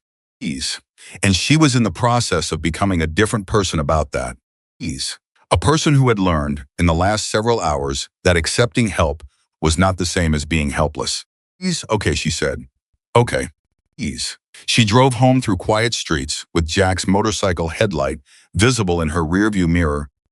Steady and unhurried. Not crowding her. Just present. She parked in front of her building. He pulled up and idled. Thank you, she said through the window. You don't have to keep thanking me, he said. I know. I want to. She paused. Can I ask you something? Go ahead. Why tonight? Why any of this? She held his eyes. You didn't know me. You had no obligation. You could have told me to call the police yourself and gone back to your coffee. Jack was quiet for a moment. When he answered, his voice had the texture of something long considered, something that had been turned over many times before being put into words. My daughter, he said. She was 26. She had a situation not exactly like yours, but the same shape. She knew something at her job that the people above her didn't want known. She tried to do the right thing. He paused. Not grief, exactly. Something that had been carried long enough to have changed shape. Nobody believed her either. She spent 8 months convinced she was losing her mind before she found someone who listened. Emily said nothing. There was nothing to say that would serve the moment better than silence. After that, Jack said, I made a decision. If I was ever in a position to be the person who listened, I would be that person. Every time, without the question of whether it was convenient, he met her eyes. You walked up to us and told me what was happening, and I could see in your face that you were telling the truth. That's the only thing that needed to happen. She nodded. Her throat felt tight in a way she wasn't going to address right now on a public street at 1 a.m. Is she okay? She asked. Your daughter. She's more than okay, he said. She's formidable. A corner of his mouth lifted. She would like you, I think. Emily managed a small smile. I'd like to meet her sometime. Maybe you will. He waited until she was inside the building. She knew he was waiting. Without looking back, she could feel it, the particular quality of attention that had characterized the entire evening. Someone paying attention not because they were required to, but because they had decided to. She took the elevator to her floor. She unlocked her apartment and went inside and sat on the couch without taking her coat off for a long moment, just sitting in the silence of her own space. Ease. Her phone buzzed, a text from a number she didn't recognize. Ease. She opened it. Ease. Braced for something. Ease. And found 3 words. Ease. You're not alone. Ease. She stared at it. Then she typed back, "Who is this?" Ease. The response came after a pause long enough that she thought she wasn't going to get one. Ease. Sarah Merritt, I withdrew my case 2 years ago. Detective Okafor called me tonight. Ease. He said your name. I looked you up. Emily sat very still. She typed, Hendricks and Lori. Sarah, board member overlap. Ease. Different company, same network. Same firm hired to watch me. Emily, same playbook. Sarah, I should have stayed. Ease. Emily looked at those 4 words for a long time. She thought about what they had cost to type. Ease. She thought about what it meant to say, I should have stayed 2 years after the fact, knowing what the staying would have required, knowing what it had taken even to withdraw and still live with that decision.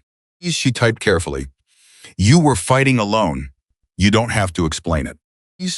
A long pause. Sarah, are you going to keep going? Emily looked around her apartment. Ease. At the coat she was still wearing. At the phone notes she'd kept for 23 days, still open in a tab on her phone. Ease. At the door she'd locked behind her with the habit of someone who had been afraid for weeks and was now, for the first time in those weeks. She's afraid for a different reason, not because the threat was invisible and unconfirmable, but because the threat was now fully visible, fully real, and about to become fully contested. She typed, yes, Sarah, then I want to help, if they'll let me. Ease. If my testimony is useful. Emily Parker sat on her couch at 1:23 in the morning and understood that the thing she had set in motion months ago, ease. When she walked into a compliance director's office with a set of numbers that didn't add up, had just gotten significantly larger. Ease. She typed, I'll have my lawyer call you tomorrow. She put the phone down. Ease. She sat in the silence, and then, for the first time in 23 days, she slept. Ease. Not easily. Ease. Not without interruption, she woke twice. Ease. In the automatic alarm state that had become her body's default. Ease. Reached for her phone before she was fully conscious. Ease. And lay in the dark recalibrating. Ease. But she slept. Ease. And in the morning, ease. When the light came through her windows at 7:15 and her phone was already showing 3 missed calls from Daniel Hartley and a text from an unknown number that turned out to be Marcus, ease, who had written, ease, checking in any problems overnight. She answered each of them in turn and felt ease.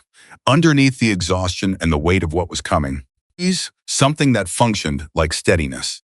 Ease. Hartley called at 9. Exactly. Richard boss, he said without preamble. Ease.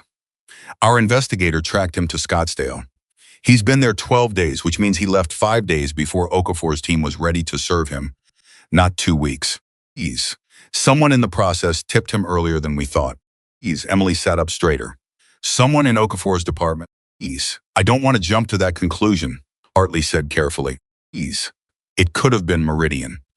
The driver made his call last night, but if Voss left 12 days ago, there was an earlier warning. Ease. Which means someone in the information chain was watching the investigation itself. Ease. Which means the investigation had a leak. Potentially. Ease. Okafor knows. He called me at 7 this morning. Ease. Emily thought about Okafor 19 years, the reading glasses on his forehead, the particular quality of his stillness. Ease. He had not struck her as a man who took well to the idea of his own investigation being compromised. Ease. How did he sound when he called you? Like a man who had not slept and had no intention of letting that show. Ease. Good, she said. That's good. There's something else. Hartley paused in the way he paused when he was deciding how much to say. Ease. Sarah Merritt. You spoke to her last night. She texted me. Ease. How did you? Okafor told me he'd reached out to her. Ease. I didn't know she'd contacted you directly. Another pause. Ease. Emily, her withdrawal 2 years ago, it wasn't entirely voluntary. Ease. The room was very quiet. What does that mean? She asked, though she had already started to understand. Ease. She withdrew under pressure, specific pressure. Not surveillance, something more targeted. His voice was careful. Ease. Deliberate. There was information obtained about her that she believed could be used to damage her professionally and personally. Ease. She was approached not by anyone directly connected to Hendricks and Lori, but through an intermediary and told that if she withdrew, the information would not be used. They blackmailed her, Emily said flatly. They leveraged information, Hartley said. The legal distinction matters in terms of how we characterize it, but the practical effect, yes. She was given a choice between her case and something she valued more. She made the choice a person makes when they're alone and frightened and haven't slept in months, and everyone they tell says they're imagining things. Emily stood up.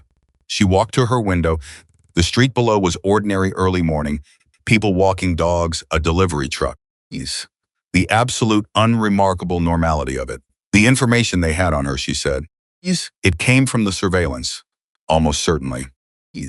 They built the file, they found something, they used it. He stopped. Emily. I know, she said. The same folder was being built on you. I know. Whatever they found or thought they'd found was going to be the next step. Last night interrupted that process. But I need you to be prepared for the possibility that they may attempt another approach. Not through Meridian, that door is closed. But these people have resources, and they have motive, and they have the knowledge that if they can find the right pressure point, they can do to me what they did to her, Emily said. I'm telling you because you need to know, he said. Not to frighten you, but because understanding the full shape of what we're in is the only way to navigate it effectively. She stood at her window and thought about Sarah Merritt, typing, "I should have stayed at 1 a.m, 2 years after the fact." She thought about the weight of that, the specific, unrelenting weight of a decision made under duress that you had to carry forward into every day that came after. She thought about the third person, the one who hadn't even filed. Whoever they were, wherever they were, carrying whatever they had found and been unable to use. Then we move faster than they can, she said. Hartley was quiet for a half second. Yes, he said. That's exactly right. Sarah's testimony. Can we get it on record quickly? I spoke to Okafor this morning about precisely that. If she's willing, she's willing. She said so last night. Call her today, get her in front of Okafor before the end of the week. I intend to. And the third person, Emily said. The one who didn't file. Can Okafor find them? He's looking. It's complicated if they didn't file. There's no case number to trace. But Meridian billed for that engagement. Somewhere there's a record. Another pause. Longer this time. You've been thinking about this. Since Okafor mentioned it last night, she said.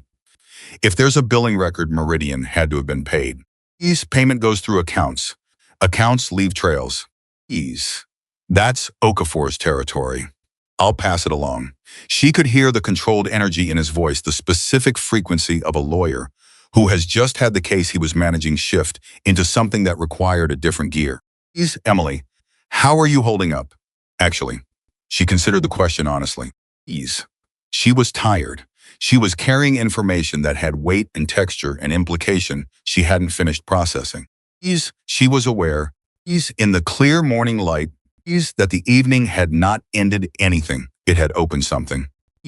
And what was inside it was larger and more complex than what she had originally understood herself to be fighting.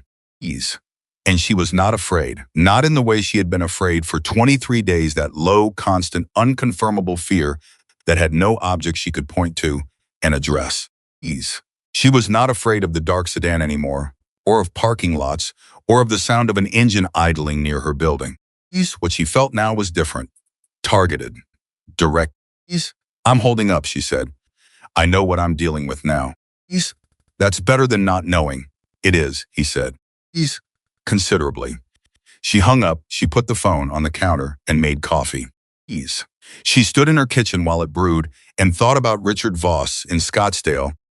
Calculating, making calls, trying to assess how much the folder had revealed and what was still contained and whether the architecture he'd built was solid enough to survive the coming pressure. She thought about what Jack had said the night before. Smart men who do wrong things usually plan their exit before they need it. Voss had planned well. He had moved early, covered distance, placed himself in a jurisdiction that complicated things.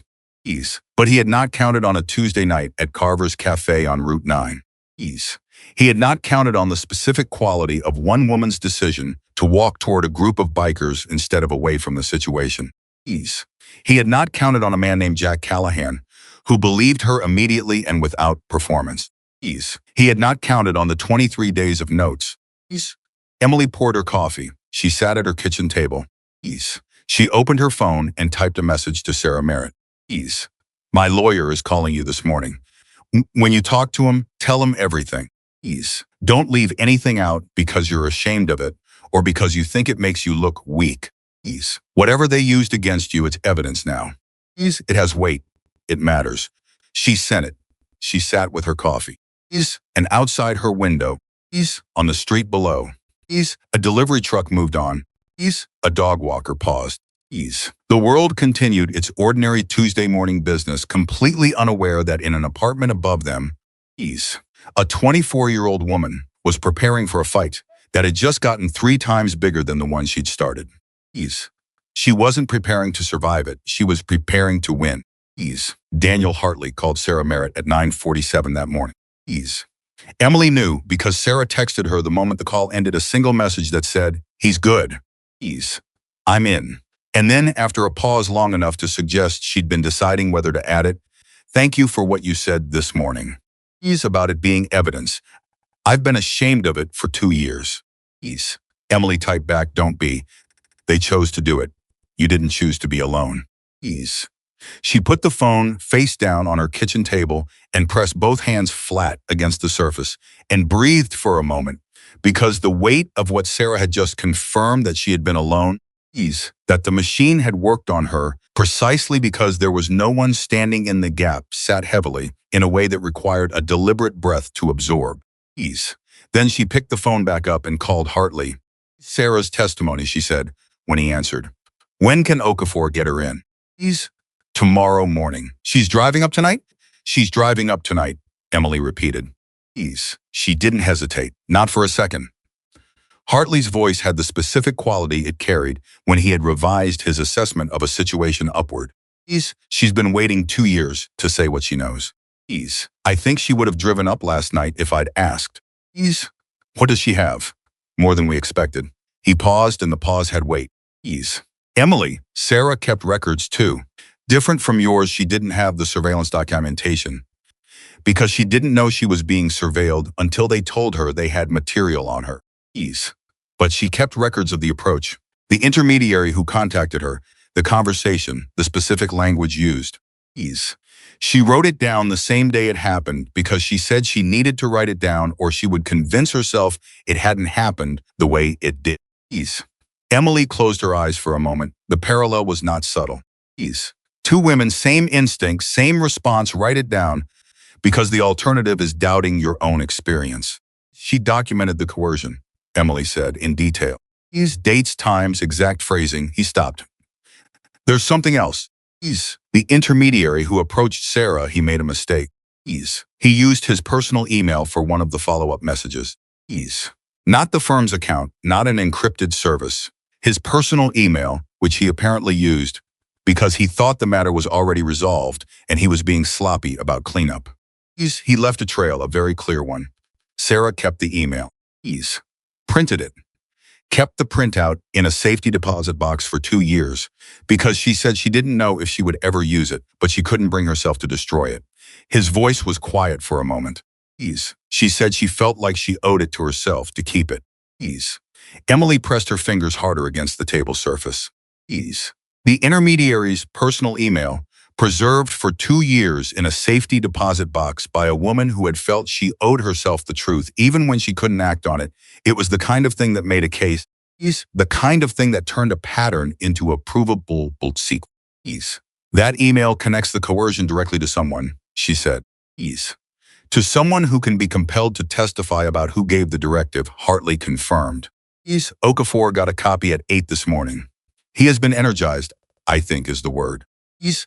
Still in Scottsdale, but his window is narrowing. Ease. Once Okafor has Sarah's full testimony on record, the evidentiary basis for a subpoena becomes significantly more solid. Ease. Voss will have lawyers, good ones, but there are things lawyers can't do, and one of them is making a personal email disappear from a safety deposit box. Ease.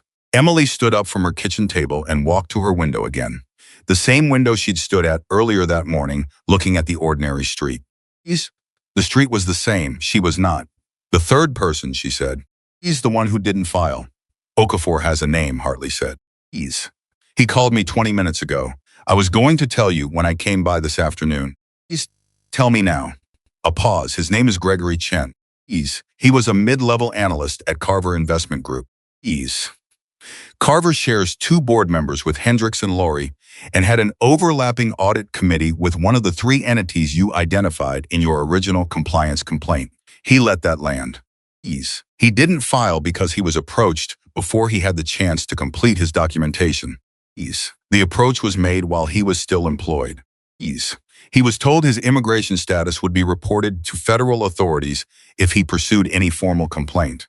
Ease. The silence was absolute for a moment. His immigration status, Emily said. Ease. He was on an H-1B visa.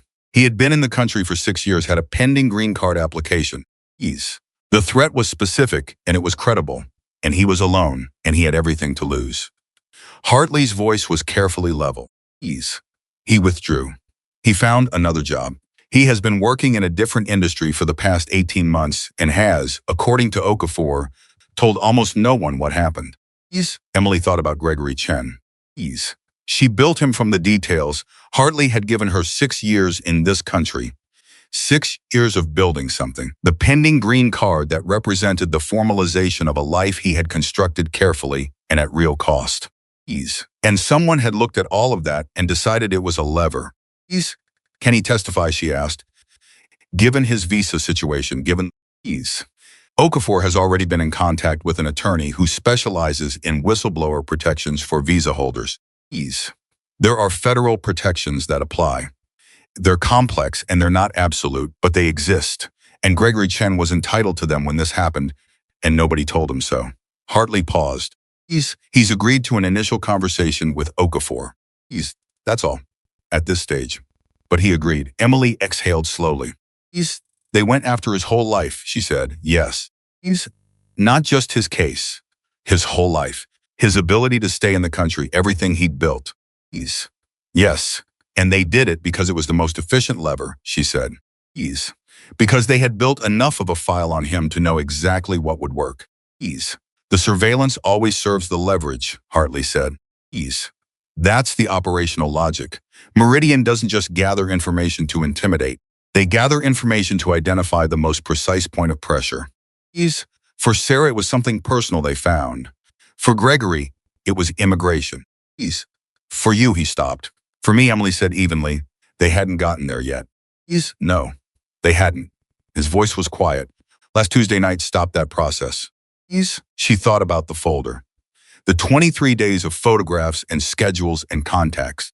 They had been building the file, identifying the leverage point, waiting until they had something precise enough to use effectively. And then a Tuesday evening at a roadside cafe had interrupted that sequence in a way nobody had planned for. Does Jack know any of this, she asked. About Gregory, about Sarah's email? He doesn't have to. Hartley said, I know he doesn't have to. Does he know? A pause that told her Hartley was deciding how to characterize what he was about to say. Marcus has contacts, the kind of contacts that move in different channels than mine. I believe Marcus is aware of the broad contours of the situation. Emily allowed herself a small, tired smile at that. Of course he is, Emily. I'm coming by this afternoon at 2. There are things I need to go over with you in person strategy. Next steps. What to expect when this escalates publicly. Because it will escalate publicly. And soon. Be ready for that. I'm ready for that. You say that now. I've been ready for that for 4 months, she said. I've just been waiting for enough truth to be visible that it couldn't be explained away. He was quiet for a moment. 2 o'clock, he said.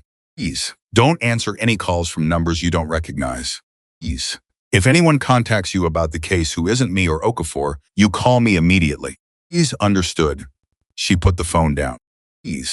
She stood in her apartment for a moment, in the particular way she had been standing in various places for the past 12 hours, not static. Not waiting, but gathering, pulling everything that had happened into a coherent shape she could carry forward.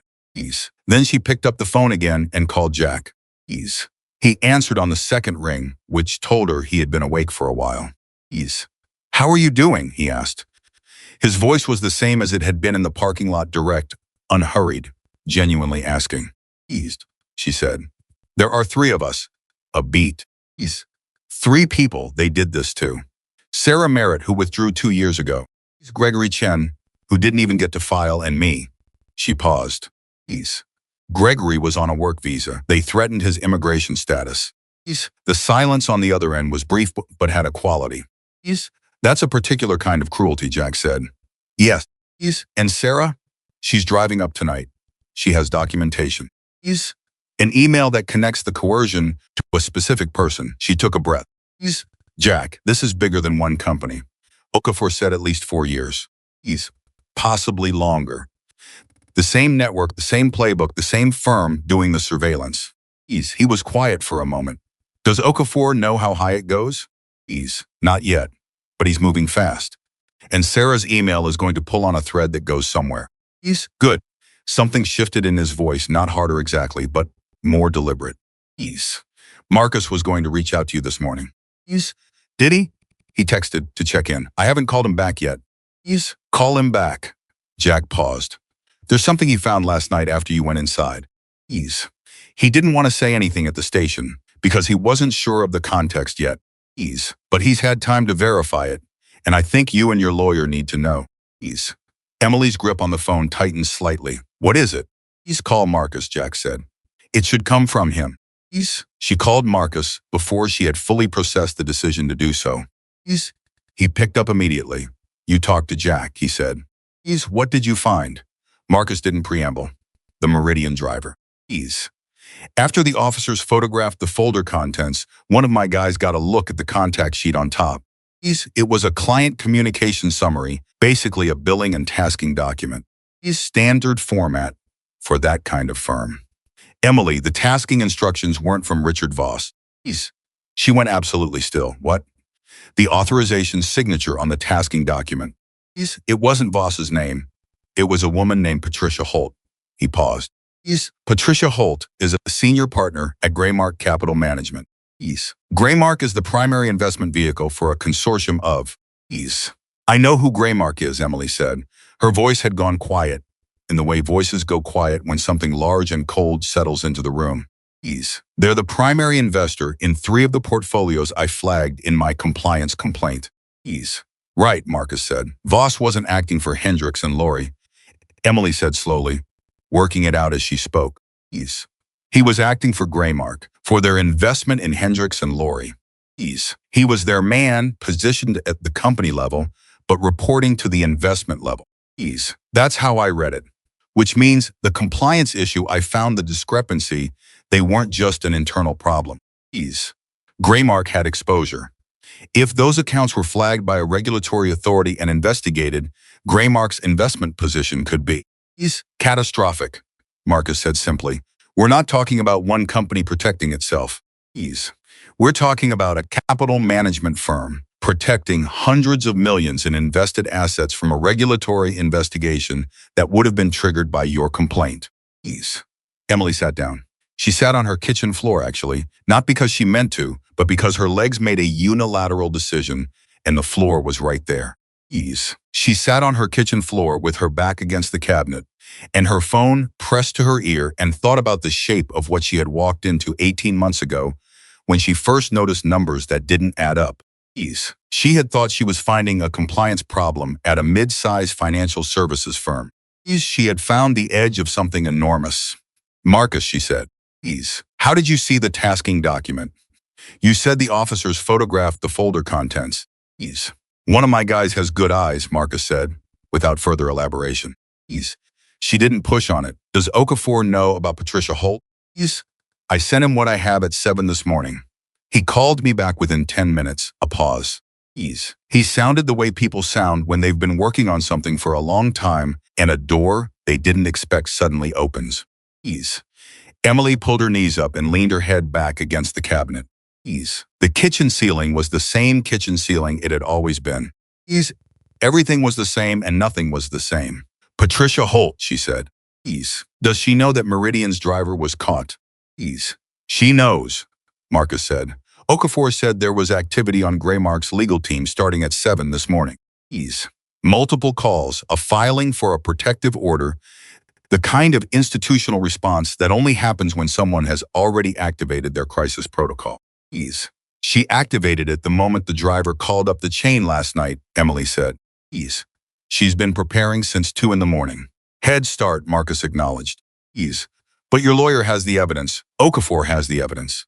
Ease. And now Okafor has a name he didn't have yesterday. Ease. Patricia Holt, Emily said again. She turned the name over in her mind. Ease. A senior partner at Greymark Capital Management. Ease. A woman who had looked at Emily Parker, compliance analyst. Ease. 24 years old. Ease. No powerful connections. Ease. No institutional backing, and had signed her name to a document authorizing 18 months of surveillance. Ease. Coercion. Ease. And the systematic destruction of 3 people's professional lives. Ease. Had signed her name. She signed the tasking document, Emily said. She put her name on it. People in positions like hers usually don't do that, Marcus said. Ease. Usually there are layers. Usually it goes through intermediaries and cutouts and people whose job is specifically to not leave that kind of trail. Ease. She didn't think anyone would ever see it, Emily said. Ease. No, Marcus agreed. Ease. She thought the driver would do his job. Ease. The file would be built. Ease. You would be leveraged. Ease. And the document would be destroyed or filed in a place nobody was ever going to look. Ease. He paused. Ease. She thought it would work the way it worked with Sarah and Gregory. Ease. Emily closed her eyes. She didn't count on Tuesday night. Ease. Nobody plans for Tuesday night, Marcus said. There was something in his voice, not quite warmth, but the nearest thing to it that fit the territory they were in. Ease. Call your lawyer. Tell him about Holt before Okafor does, so you're ahead of the conversation. Ease. She called Hartley the moment she hung up with Marcus. Ease. He answered before the first ring finished, which told her Okafor had already called him. Patricia Holt, he said. You know, Okafor called me at 9:40. Ease. I've been doing research for the last hour. His voice had that specific high-frequency energy again, the recalibrating gear. Ease. Emily, Greymark Capital manages assets for 14 institutional investors. Ease. 3 sovereign wealth funds, 2 major pension systems, several large family offices. Ease. If the compliance issues you flagged in your original complaint triggered a regulatory investigation that reached Greymark's exposure level, we're talking about potential liability that touches every one of those investors. Ease.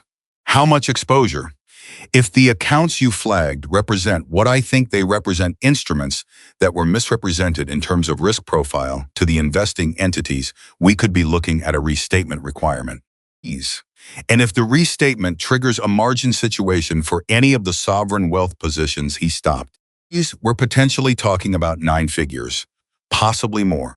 9 figures. Emily sat on her kitchen floor and absorbed this. She had found numbers that didn't add up. Numbers in compliance documentation for client portfolios at a mid-size financial services firm. She had been 23 years old when she found them. A compliance analyst doing her job. And the numbers had been wrong in a specific, systematic, deliberate way that she had recognized immediately because she was very good at her job and she had been trained to look for exactly that pattern.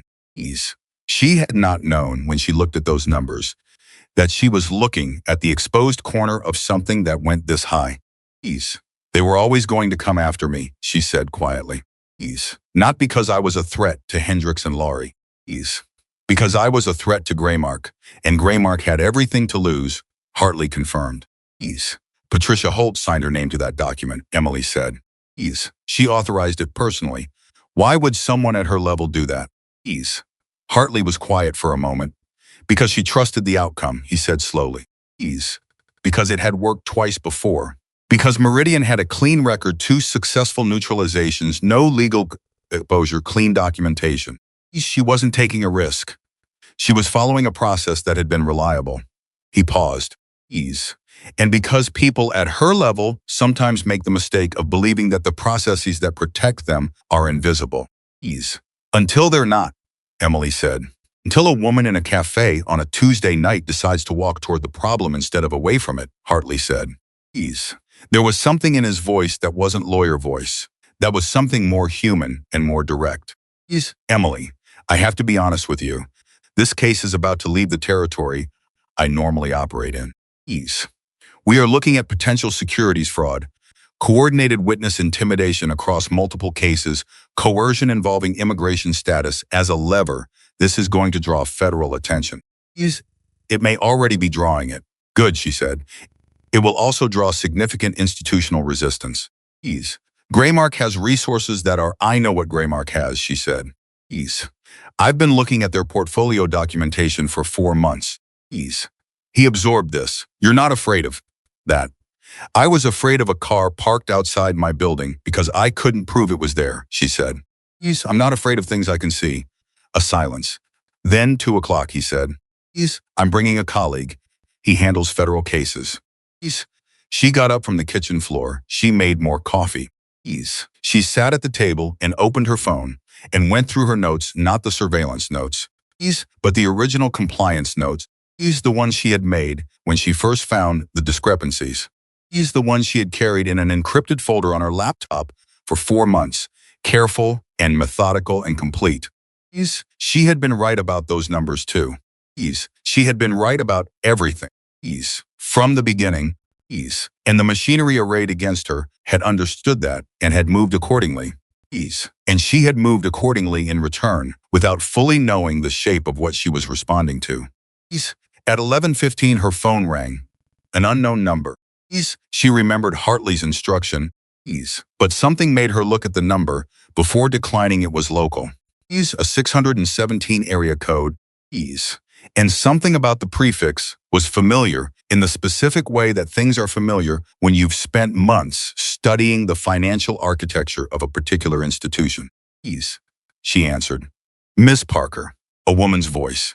Older, controlled, with the precise diction of someone who had spent decades in rooms where every word was measured. Ease. My name is Patricia Holt. The world contracted to the size of that phone call. Ease. Emily said nothing for 3 seconds. Ease. She used them to understand the full geometry of what was happening. Ease. Patricia Holt. Ease, who had signed her name to the tasking document. Ease. Who had activated her crisis protocol at 2 in the morning. Ease. Who had a team of lawyers filing protective orders. Patricia Holt was calling Emily Parker directly. Ease. At 11:15 in the morning. Before Okafor had formally moved against her. Ease. This was not a legal strategy. Lawyers didn't allow this. Ease. This was panic, Miss Holt, Emily said. Her voice was level. Ease. She was walking to her laptop as she spoke, opening a recording application she had downloaded 3 weeks ago for exactly this kind of possibility. I'm going to stop you right there and let you know that this call may be recorded. Ease. A pause on the other end. Brief. Recalculating. I understand, Patricia Holt said. Ease. She did not hang up, which told Emily everything she needed to know about how desperate the situation on the other end of this call actually was. Ease, I'd like to have a conversation, Holt said. Not a legal conversation. Ease. A practical one. My lawyer has advised me not to speak with anyone connected to this matter without him present, Emily said. Ease. She was texting Hartley simultaneously. Ease. One hand. Ease. The message reading. Ease. Patricia Holt just called me. Ease. I'm recording. Do I talk? The response came back in 40 seconds. Keep her on. Do not agree to anything. Listen. I appreciate your position, Holt said. Ease. I want you to know that I understand what has been done. Ease. I'm not calling to minimize it or to make representations I can't back up. Ease. I'm calling because I believe there may be a path forward that serves both. Ease. Miss Ease. Holt, Emily said. Ease. And her voice had something in it that she hadn't entirely planned, not anger. Ease. Not performance. Ease, but a quality of absolute ground. Ease. 2 people withdrew because of what your firm authorized. Ease. One of them was told she would be destroyed publicly if she didn't stop. Ease. One of them was threatened with immigration enforcement. Ease. And I've spent 23 days being followed by a man you hired to build a file on my life. She paused. Ease. There is no practical conversation that starts from that position. Ease. Silence. I know, Patricia Holt said. And the 2 words landed differently than anything else she had said. Ease. Not legal language. not crisis protocol language. Something that sounded like a person underneath the institution. Yes, I know what was done. I am trying to assess whether there is any way to limit your exposure, Emily said. Another pause. Is longer. Yes, Holt said finally. Then you need to talk to a federal prosecutor, Emily said. Yes. Not to me, she ended the call. Her hands were not shaking. Ease. She noticed that specifically checked for it the way you check for something you expect to find, and they were not shaking. Ease. She set the phone on the table and looked at the recording application, which was still running, the timestamp counting up. Ease. She sent the recording to Hartley. He called back in 4 minutes. Ease. She called you directly. Yes, her legal team is going to. He stopped. Ease. She could almost hear him reconfiguring. She went around her own lawyers. Ease. That's Emily. That tells you something about the internal situation at Graymark right now. Ease. It tells me the crisis protocol isn't holding, Emily said. Ease. It tells me that the people she has positioned between herself and the consequences are not giving her confidence. Ease. What did she say exactly? Emily told him. Word for word, the way she had been telling things, word for 4 months, because precision was the habit she had built, and the habit had become the foundation of everything. Ease. When she finished, Hartley was quiet for a moment. She said she knows what was done, he said. Yes. He's on a recorded call, yes. Another pause. Then carefully, Emily. Ease. That recording combined with the tasking document, combined with Sarah's testimony and her email, combined with Gregory Chen's account. I know, she said. This is I know, she said again. He's quietly, we need Okafor. Right now. I'm calling him and then I'm coming to you. Don't talk to anyone. Don't answer any more unknown numbers. Just stay right where you are. I'm not going anywhere, she said. She sat at her kitchen table and listened to the silence of her apartment, which was the same silence it had always been, and felt entirely different now, not the silence of isolation, not the 3 a.m. silence of doubt and calculation, but the silence of something that had been set in motion and could not be stopped. She had walked into a compliance director's office 18 months ago with numbers that didn't add up. She had been 23 years old. She had not known what she was finding. But she had not looked away. At 12:35, Okafor arrived at her apartment. Behind him, Hartley. Behind Hartley, a woman Emily didn't recognize, early 40s. Gray-streaked hair pulled back, carrying a briefcase with the specific purposefulness of someone who had flown in for something and intended to make the flight worth it. Okafor introduced her without ceremony. Special Agent Diana Walsh, Financial Crimes.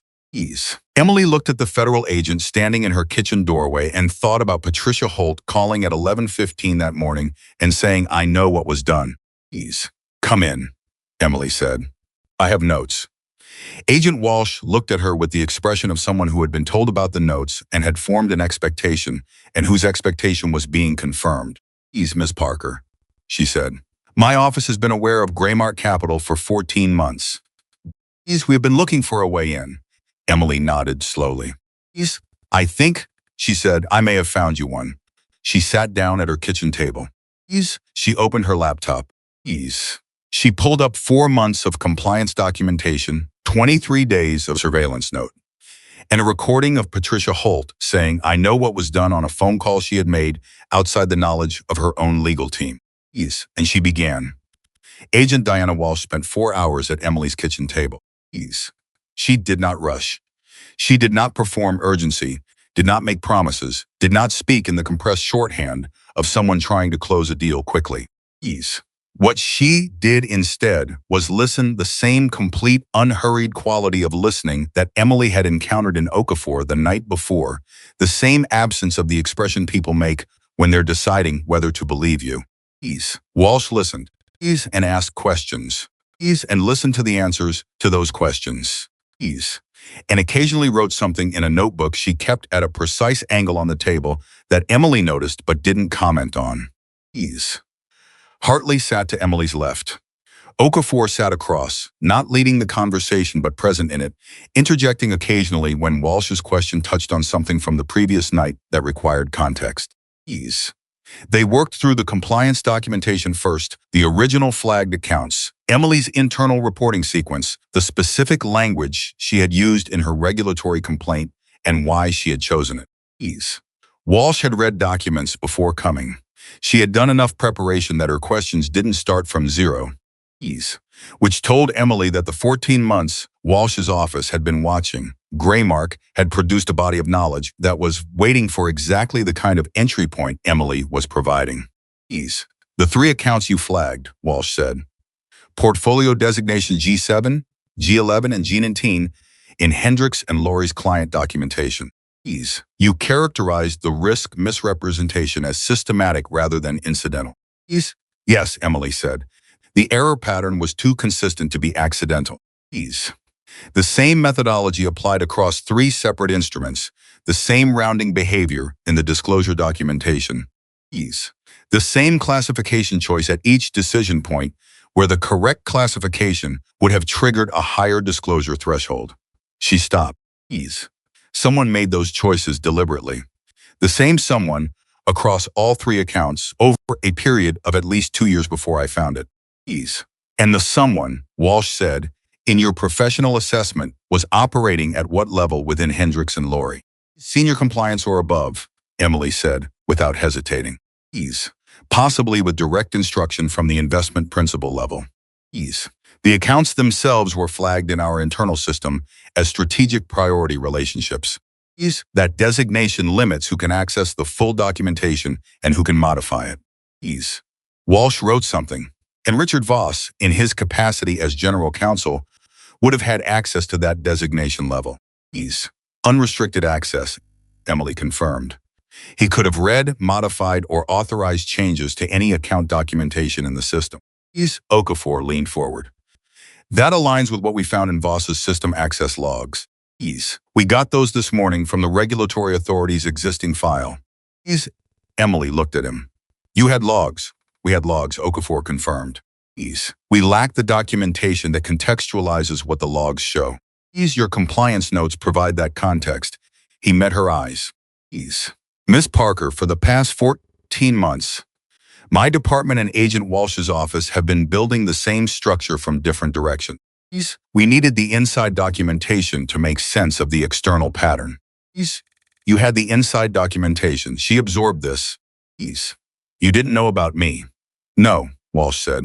Your regulatory complaint came in through a channel that wasn't yet connected to our investigation. By the time we identified the overlap, Hendricks and Laurie had already terminated you, and the counter-narrative was established. She paused. And Meridian was already deployed. The implications settled into the room. If Meridian had completed its work, if the leverage had been found and applied before Tuesday night, Emily's regulatory complaint would have been withdrawn. Her credibility would have been formally challenged in the case record. And Walsh's 14-month investigation would have lost its clearest internal source without ever knowing the source had existed. They almost made it work again, Emily said. Yes, Walsh said simply. They almost did. Hartley put his pen down. What happens now, procedurally? Walsh closed her notebook. This morning, my office filed for emergency subpoenas covering Graymark's internal communications for the past 24 months. Meridian's client billing records, and the personal accounts of Patricia Holt and Richard Voss. She looked at Emily. The call you recorded this morning was, I want to be precise about this, extraordinarily significant. Ms. Holt stated on a recorded line that she understood what had been done. That statement, from the authorizing signatory on the tasking document, in the context of an active federal investigation, is the kind of evidence that changes the trajectory of a case very quickly. How quickly? Hartley asked. Holt's attorneys contacted my office at 12:58 this afternoon, Walsh said. 40 minutes after we filed the subpoenas, she paused. They used the word cooperation. The room was quiet. Hartley sat very still. She's going to cooperate. Her attorneys are using the word, Walsh said. What that means in practice is something we'll establish in the next several days. But when a senior partner at a capital management firm of Graymark's size instructs her lawyers to use that word within 40 minutes of a subpoena filing, she didn't finish the sentence. She didn't need to. Emily looked at the recording application still open on her laptop. The timestamp read 4 hours and 11 minutes. She thought about Patricia Holt, sitting across a table from her own lawyers right now, in an office that was very different from this kitchen table, facing the arithmetic of what her name on a document meant when that document was in federal hands. She thought about whether Holt had thought about Sarah Merritt when she made that calculation. About Gregory Chen, about the 3 people she had signed her name against. She thought probably not. People who operated at that level of institutional insulation rarely thought about the human mathematics of their decisions. They thought about exposure and liability and managed risk. But now the exposure was the humans. And the humans had names. And the names had documentation. And the documentation was in a federal office with a 40-minute response time. Sarah Merritt, Emily said. And Gregory Chen, whatever cooperations Holt provides or situations need to be part of it. The coercion against Sarah, the immigration threat against Gregory, those can't be a footnote. Walsh held her gaze. They won't be, she said. Sarah Merritt's testimony is being formalized with Okafor this afternoon. Gregory Chen has agreed to speak with us directly. Their situations are integral to the pattern we're establishing, not peripheral to it. I want that in writing, Emily said. Hartley turned to look at her. She met his eyes and held them, and he recognized what he was seeing and nodded once. I'll draft the language, he said. Walsh looked at Emily with a quality that was not quite a smile and not quite something more professional, something in the space between admiration and recognition. Understood, she said. Okafor stood. I need to be back at the station. The Meridian driver has requested counsel and we're coordinating with the DA's office on the scope of his cooperation agreement. He looked at Emily before he walked toward the door. Miss Parker. What you did last night, not just Tuesday night. The months before it. The documentation, the precision, staying the course when every institutional signal was telling you to stop. He paused with the particular weight of someone who chose words carefully because words were the tools of his work. That's the thing that made all of this possible. She stood when he stood, the automatic courtesy of the moment. 19 years, she said.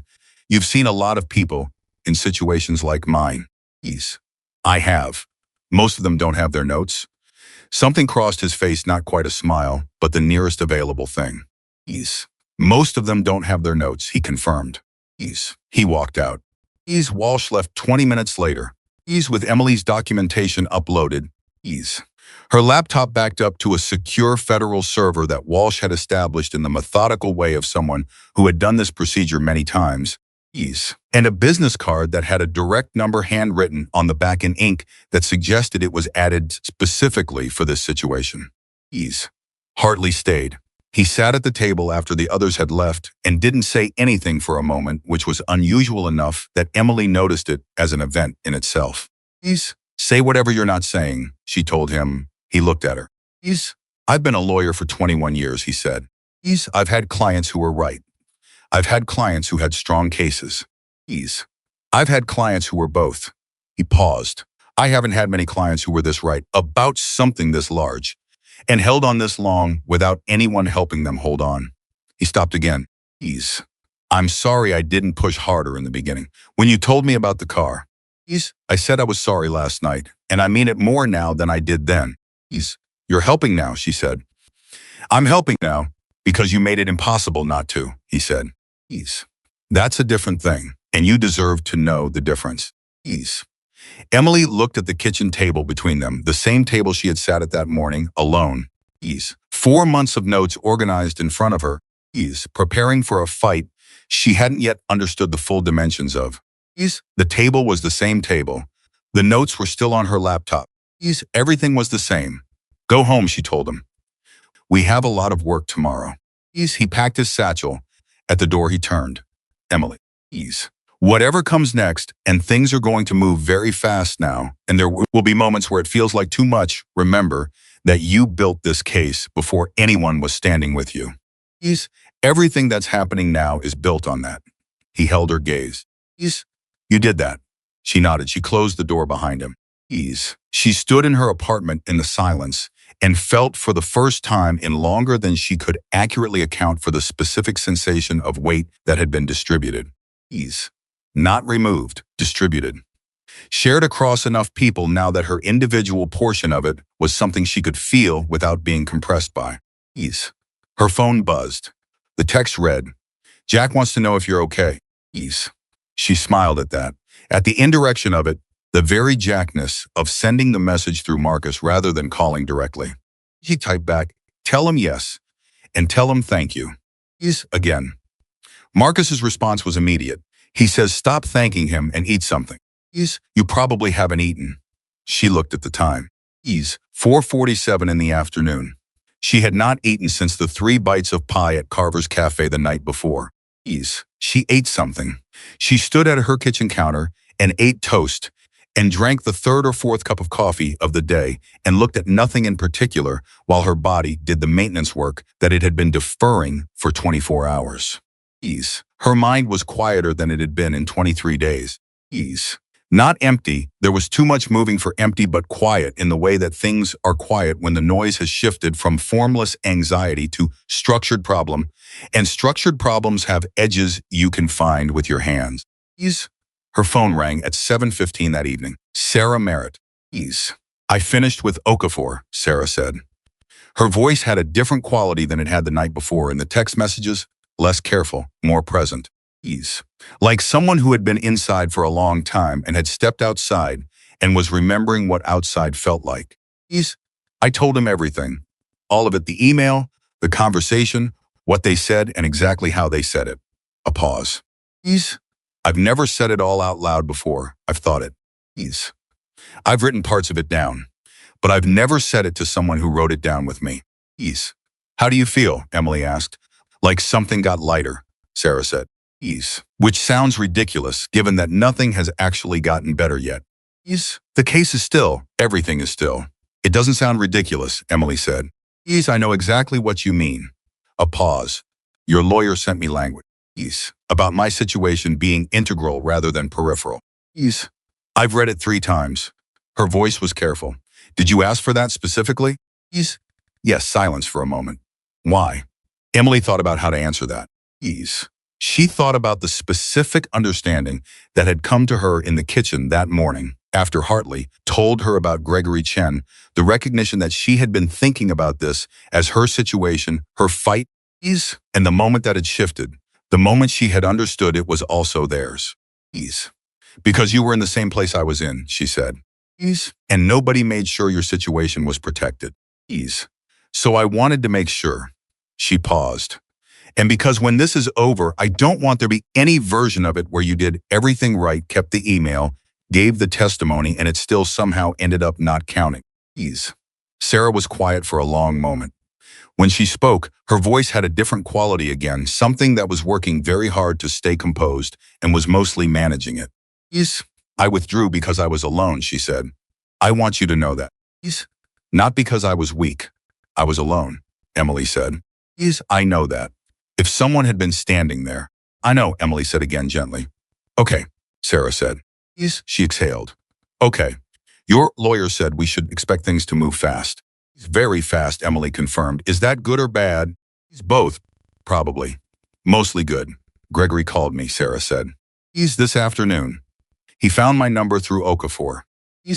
We talked for an hour." A pause. "He's been carrying it alone, too. For almost 2 years." "I know. He wants to testify." Ease. "If they'll let him. If the visa protections Walsh's office is setting up are solid enough." Another pause. Ease. "He said something I keep thinking about. He said that when they threatened him, the thing that hurt most wasn't the threat itself." Ease. "It was the understanding that they had watched him long enough to know what would hurt most." She stopped. Ease. "They built a file on him specifically to find the most precise point of pain." Ease. "And they were right about what it was." Emily stood very still in her kitchen. Ease. "That's what the surveillance is for," she said. "That's the whole point of it. Ease. Not just to intimidate, to personalize the intimidation, to find the one thing and use it." "Yes," Sarah said. Ease. "And I think about the person who designed that process." Ease. "Who thought through the methodology, who decided that was an acceptable way to conduct business. Her voice had something in it that wasn't quite anger. Anger had more heat. This was colder, more considered.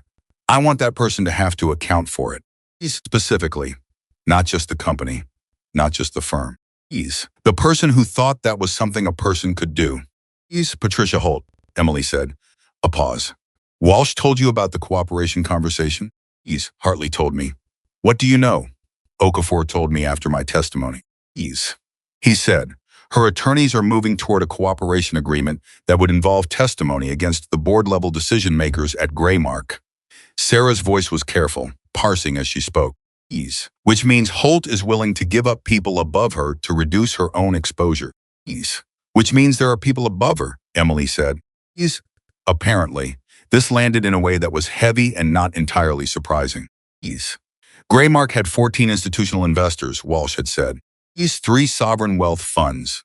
The capital management firm itself was a layer. And Patricia Holt was a layer. And the board-level decision-makers were a layer. And above them, Emily didn't let herself go further than that right now. One layer at a time. That was the structure of this. The way you built a case, and the way you lived inside a case one layer. One documented fact. One named person at a time. Okay, Emily said. Then she testifies, and whoever she testifies against faces what we faced. Except with the resources of a federal investigation and the testimony of a cooperating senior partner. She paused. That's accountability. Not perfect. Yes, Sarah said. Real. They talked for another 20 minutes practical things. Procedural things. What the coming weeks would look like, and what they should expect, and how to manage the public dimension when it arrived. Which Hartley had told Emily would be soon. When they hung up, Emily sat for a moment and thought about the 3 of them herself, Sarah. Gregory connected now by something that had been designed to isolate them. The machine had worked by keeping them separate, by ensuring each of them faced it alone, by making the aloneness itself the mechanism of defeat. And it had worked until it hadn't, and what had broken it was not an institution or a legal strategy or a federal investigation. What had broken it was a Tuesday night and a woman who walked toward the problem, and a man who believed her immediately without requiring her to earn it. She called Jack. He answered on the second ring, same as that morning. Update, she said. I'm listening, she told him. Not everything. She was careful about what was appropriate to share, but the broad shape of it. Holt cooperating, Walsh's subpoenas, Sarah's testimony completed. Gregory coming forward.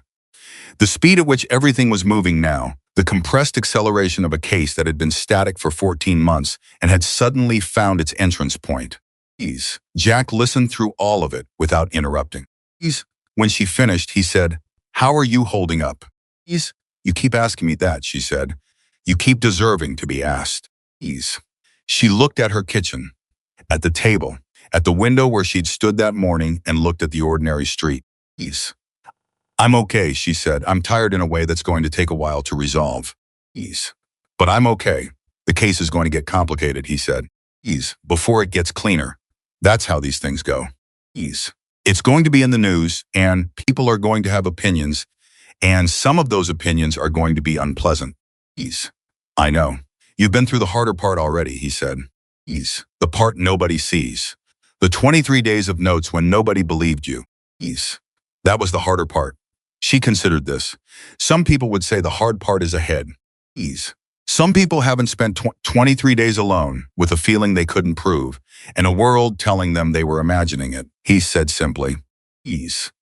She sat with that for a moment.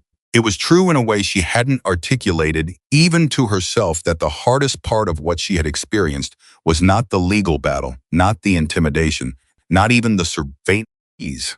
The hardest part was the solitude of certainty, knowing something was real while everyone around her failed to confirm it. Carrying that knowing without anyone to share the weight with. "Can I ask you something?" she said. "Go ahead." That night. "When I walked up to you at Carver's." She paused. "If it had turned out to be nothing, if the car had been exactly what they would have told you it was, just a parked car, just a coincidence, would you have regretted stopping to listen?" Jack was quiet for a moment.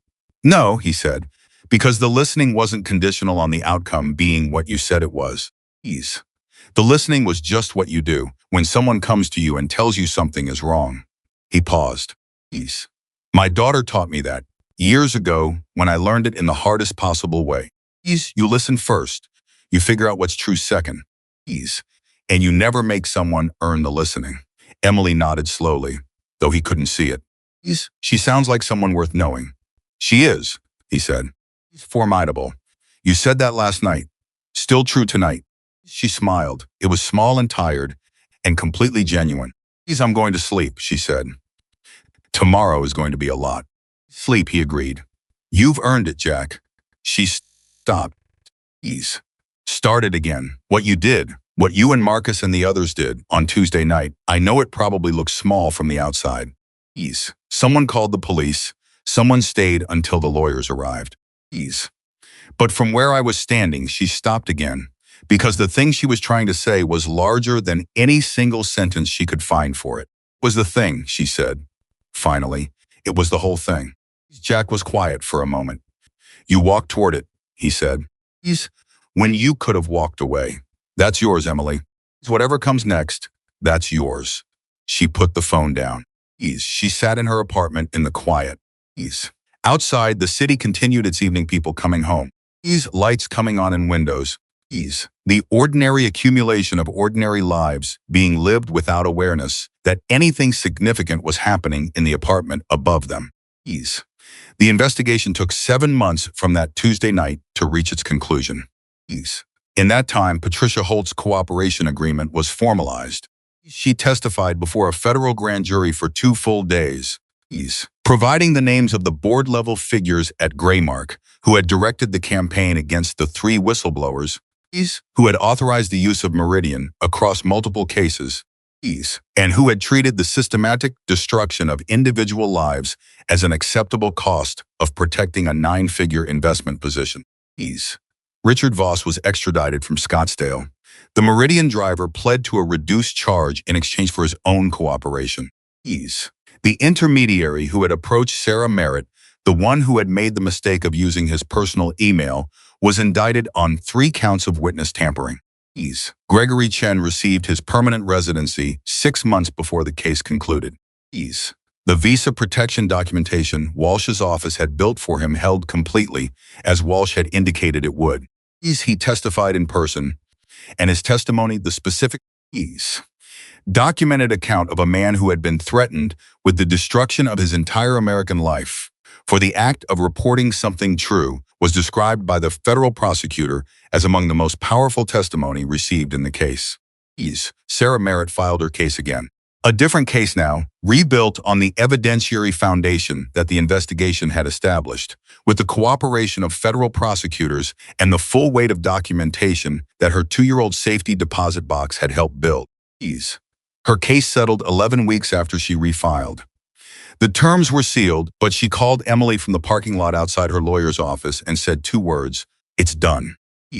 Emily's own case concluded with a settlement that Hartley described as the most comprehensive resolution he had seen in a whistleblower matter in his career, including provisions that went beyond her individual compensation and established formal protections for future compliance employees at every Hendricks and Lori successor entity. She had asked for that specifically. It had taken 3 rounds of negotiation to get it. She had not moved. The night the final documents were signed, Hartley called her from his office. "It's done," he said. "I know," she said. "I just signed." A pause. "How does it feel?" She thought about this honestly. She thought about 23 days of notes, about the bathroom at work where she typed quietly where no one could see, about Diane saying biology and Mara saying stress and the 3 A's. Hours of turning the question over and finding no cracks in her own certainty. About a dark sedan with its engine running across Route 9 on a Tuesday night. About walking toward the problem instead of away from it, which was the decision that had determined everything that followed. Like the beginning of something, she said, not the end. Of what? Hartley asked. She thought about Sarah filing again. About Gregory's testimony. About the protections written into the settlement for people she would never meet who would come to work at companies she would never work at and find things that didn't add up and need to know that the system would hear them. Ease of what it means to have done it right, she said. Ease. She went to see Jack 2 days later. He was at the chapter's regular meeting spot, a diner 2 towns over that she had been to once before, in the weeks after Tuesday night when she had wanted to thank the other writers in person. Ease.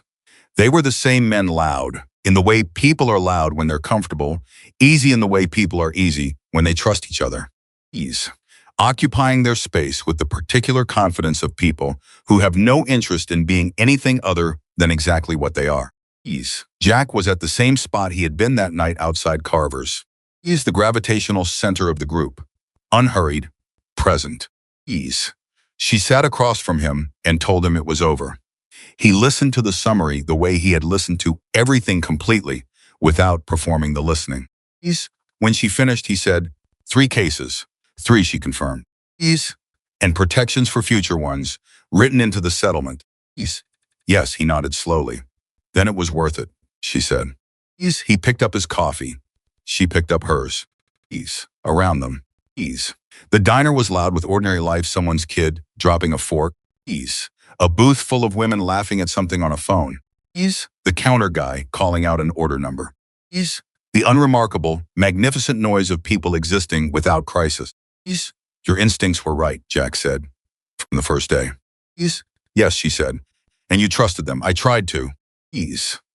You walked up to a group of Hell's Angels in a parking lot on a Tuesday night because your instincts told you something was wrong, and you were going to do something about it, he said. Ease. That's not trying, that's doing. She looked at him across the table. Ease. The gray beard, the faded tattoos, the reading the room quality that had been the first thing she had noticed and would be among the things she remembered longest. Ease. You know what I think about sometimes, she said. Ease. What's that? The other version, the version where I walk to my car instead. Ease. Where I don't see you in the parking lot, or I see you and I don't approach because it's too strange, or I approach and you tell me to call the police myself and go back to your coffee. She paused. Ease. The version where Tuesday night is just Tuesday night. Ease. Jack held her gaze. That version doesn't happen, he said. Ease. Because you're not someone who walks to her car when there's something to be done. Ease. You couldn't have known that when I walked up to you. Ease. No, he said. But I found out pretty quickly. She looked at him for a moment. Ease. Outside, the late afternoon light was doing something warm and specific to the parking lot. The kind of light that exists in the particular hour before evening when everything has a quality of pause. Ease. She thought about everything that had happened between Tuesday night and now. Ease. About Sarah and Gregory and the people she had never met who were protected now by language she had negotiated specifically for them. Ease. About Okafor and Walsh and Hartley and all the layered institutional effort that had been required to bring something true into accountability. Ease. And then she thought about what sat underneath all of it. Ease. The foundation, the thing without which none of the rest could have happened. Ease. A woman who believed something was real when no one else would confirm it. Ease. A man who believed her the moment she said so. Thank you, she said. Ease. For what she knew was the last time she would say it, because she had learned from him that there was a point at which gratitude became its own kind of distance, and what they had built over these 7 months was something closer than distance. Ease. Don't thank me, he said. Be well, she stood. He stayed seated, the same quality of settled presence, the same unhurried calm, the same man he had been in the Carver's parking lot. Ease. She walked to the door. At the door, she stopped. Jack, she said. Ease. He looked at her. She's lucky, Emily said. Your daughter. Ease. To have someone who learned what you learned. Something moved across his face, deep, private, the expression of a man who has carried something heavy for a long time and found in this moment a particular kind of confirmation. Ease. She's the one who taught me, he said. I just try to pass it along. Ease. Emily Parker walked out of the diner. She walked to her car. Ease. She drove home through ordinary streets in the early evening, and the city was the same city it had always been. Ease. And she was not the same person who had sat outside Carver's cafe 23 days into fear and chosen to walk toward a group of bikers instead of away from the problem. Ease. She was someone who had done that and had not stopped doing it and would not stop. Ease. Because the truth does not protect itself. Ease. It waits for the person who refuses to stop believing in it. And then, when that person finally has someone standing beside them, it becomes something no amount of money or power or institutionally authorized silence can take back. Ease. That person was Emily Parker, and she had always known it.